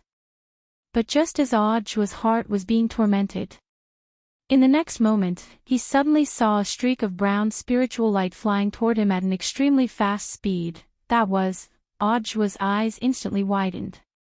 On the other side, Elder Yin's expression was very unsightly. What on earth is that Daoist robe you're wearing? Elder Ian frowned deeply. He was annoyed that his attacks had failed twice in a row. He looked at Audhua with a crafty look in his eyes. But while this Daoist robe is strong, it seems like there's only one. Elder Ian was quick-witted enough to see through this situation. In the next moment, he adjusted his attack and aimed little Rongnu at Audhua, intending to start with him first. I'll get rid of you first, but to Elder Yin's surprise, it was as if this Director Zhua had suddenly taken the wrong medicine, as he directly pushed aside the meat shield in front of him and walked towards him step by step. That wasn't right. This momentum wasn't right. It shouldn't be like this. Vaguely, Elder Ian sensed that something wasn't right. Could it be that there was some kind of conspiracy here? He almost subconsciously took a step back, his heart full of questions. A few seconds ago, this golden core cultivator had clearly been hiding behind someone else. How could he suddenly become a different person? Do you have some life-saving magic treasure on you that you haven't used yet? At that moment, Elder Ian was extremely cautious as he stared at Audhua. I've already used it, About 5 or 6 minutes ago, I sent a 10-cent text message. Audra stared at him and smiled. Asking for help. Elder Yin's face instantly darkened. Logically speaking, he shouldn't have asked for help so quickly, but at that moment, Audra suddenly stretched out his hand and roared at the sky. Sword, come. Following that, Elder Ying saw a brown spiritual light descending from the sky. However, this spirit light didn't turn into a spirit sword in his palm, but turned into a film of light which attached itself to Audra's body. Where's your sword?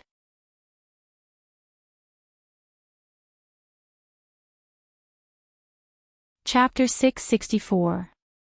The brown spirit light attached itself to Audra's body, and even his pupils were dyed the color of this spirit light. His aura almost instantly changed, and his subtle breathing gave off a heavy sense of oppression. Elder Enchanting couldn't help breaking out in a cold sweat. That brown spirit light just now had been too fast, and even with his dynamic vision, he had only been able to see a blurry trajectory. Although he couldn't be completely sure, Elder Enchanting still saw that it seemed like a sword had turned into a ray of light and attached itself to this director's body. One with the sword, Elder Enchanting had to admit that he had never seen a sword spirit directly attach itself to a body before in all his life of cultivation.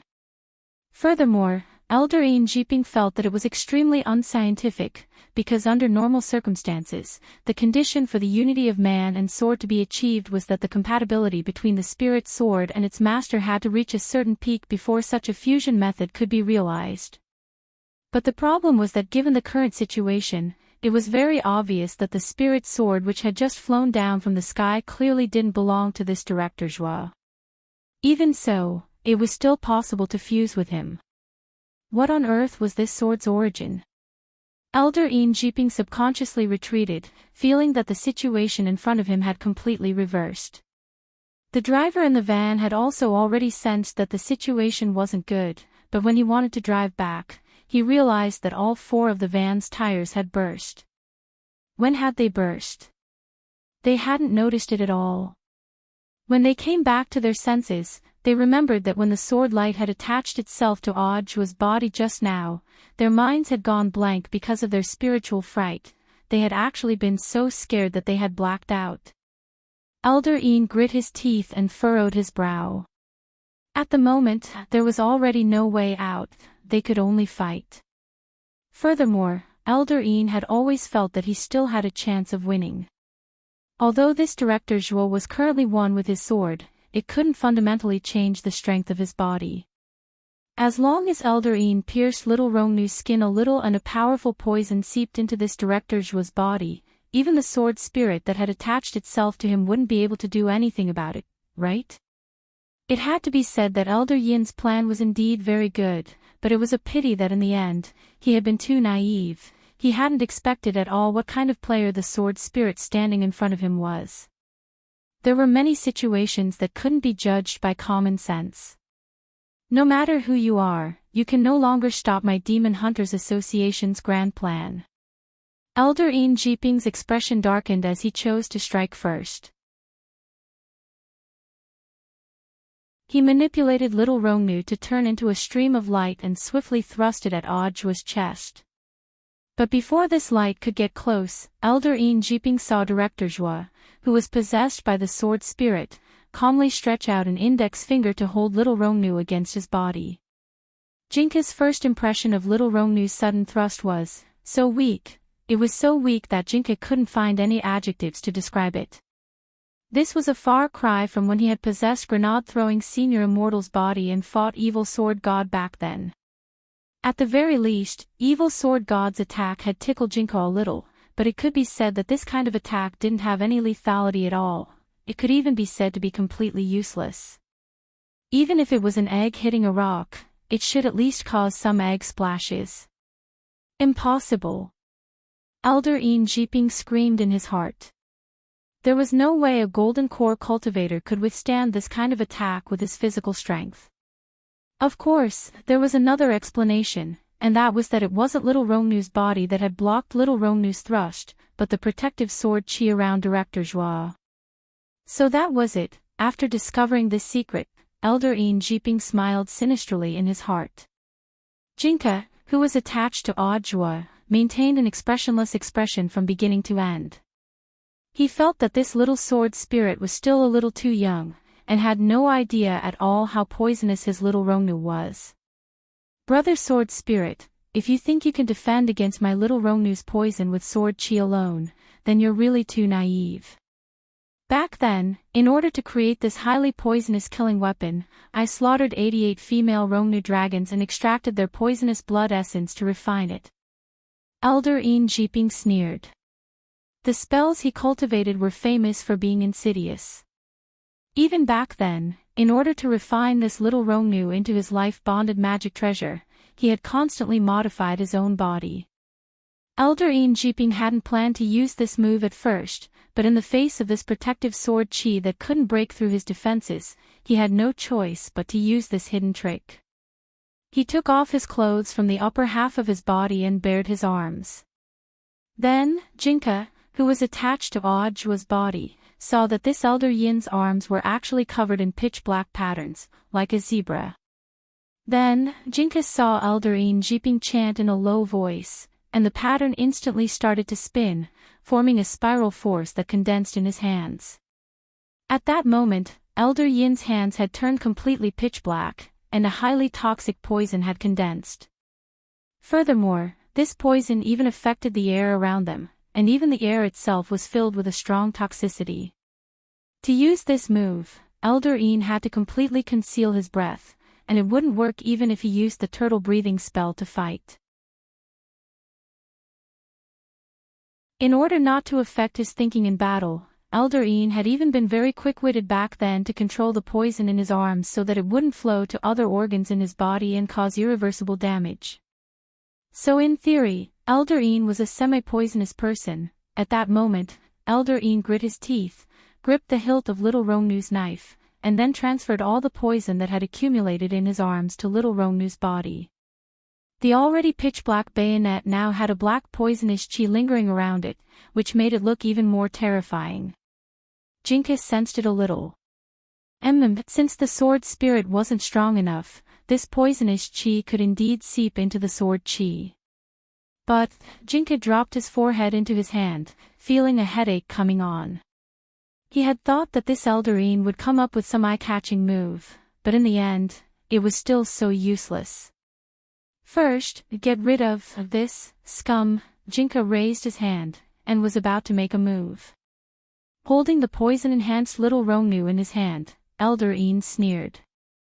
Even gods and ghosts can't resist this Little Rongnu's poison. I don't believe I can't poison you to death. Who knew if it was out of habit, but before Elder En made his move, he licked Little Rongnu's body with his tongue.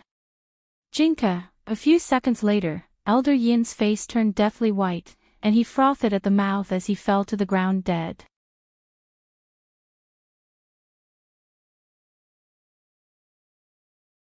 Chapter 665. News of Elder Yin's death very quickly reached the military tent where Elder Ji Xing was. Everyone in the Demon Hunters Association had a soul mark on them, which would immediately disappear as soon as their death was confirmed. Elder Ji Xing was no exception. When Elder Zhuo Wu had died earlier, President Bai hadn't even confirmed it before directly turning around and leaving precisely because he had clearly sensed that the soul mark had already disappeared. But the soul mark wasn't permanent, it was a one-time mark. Neither President Bai nor Elder Ji Xing had expected Elder Zhuo Wu to come back to life on the spot.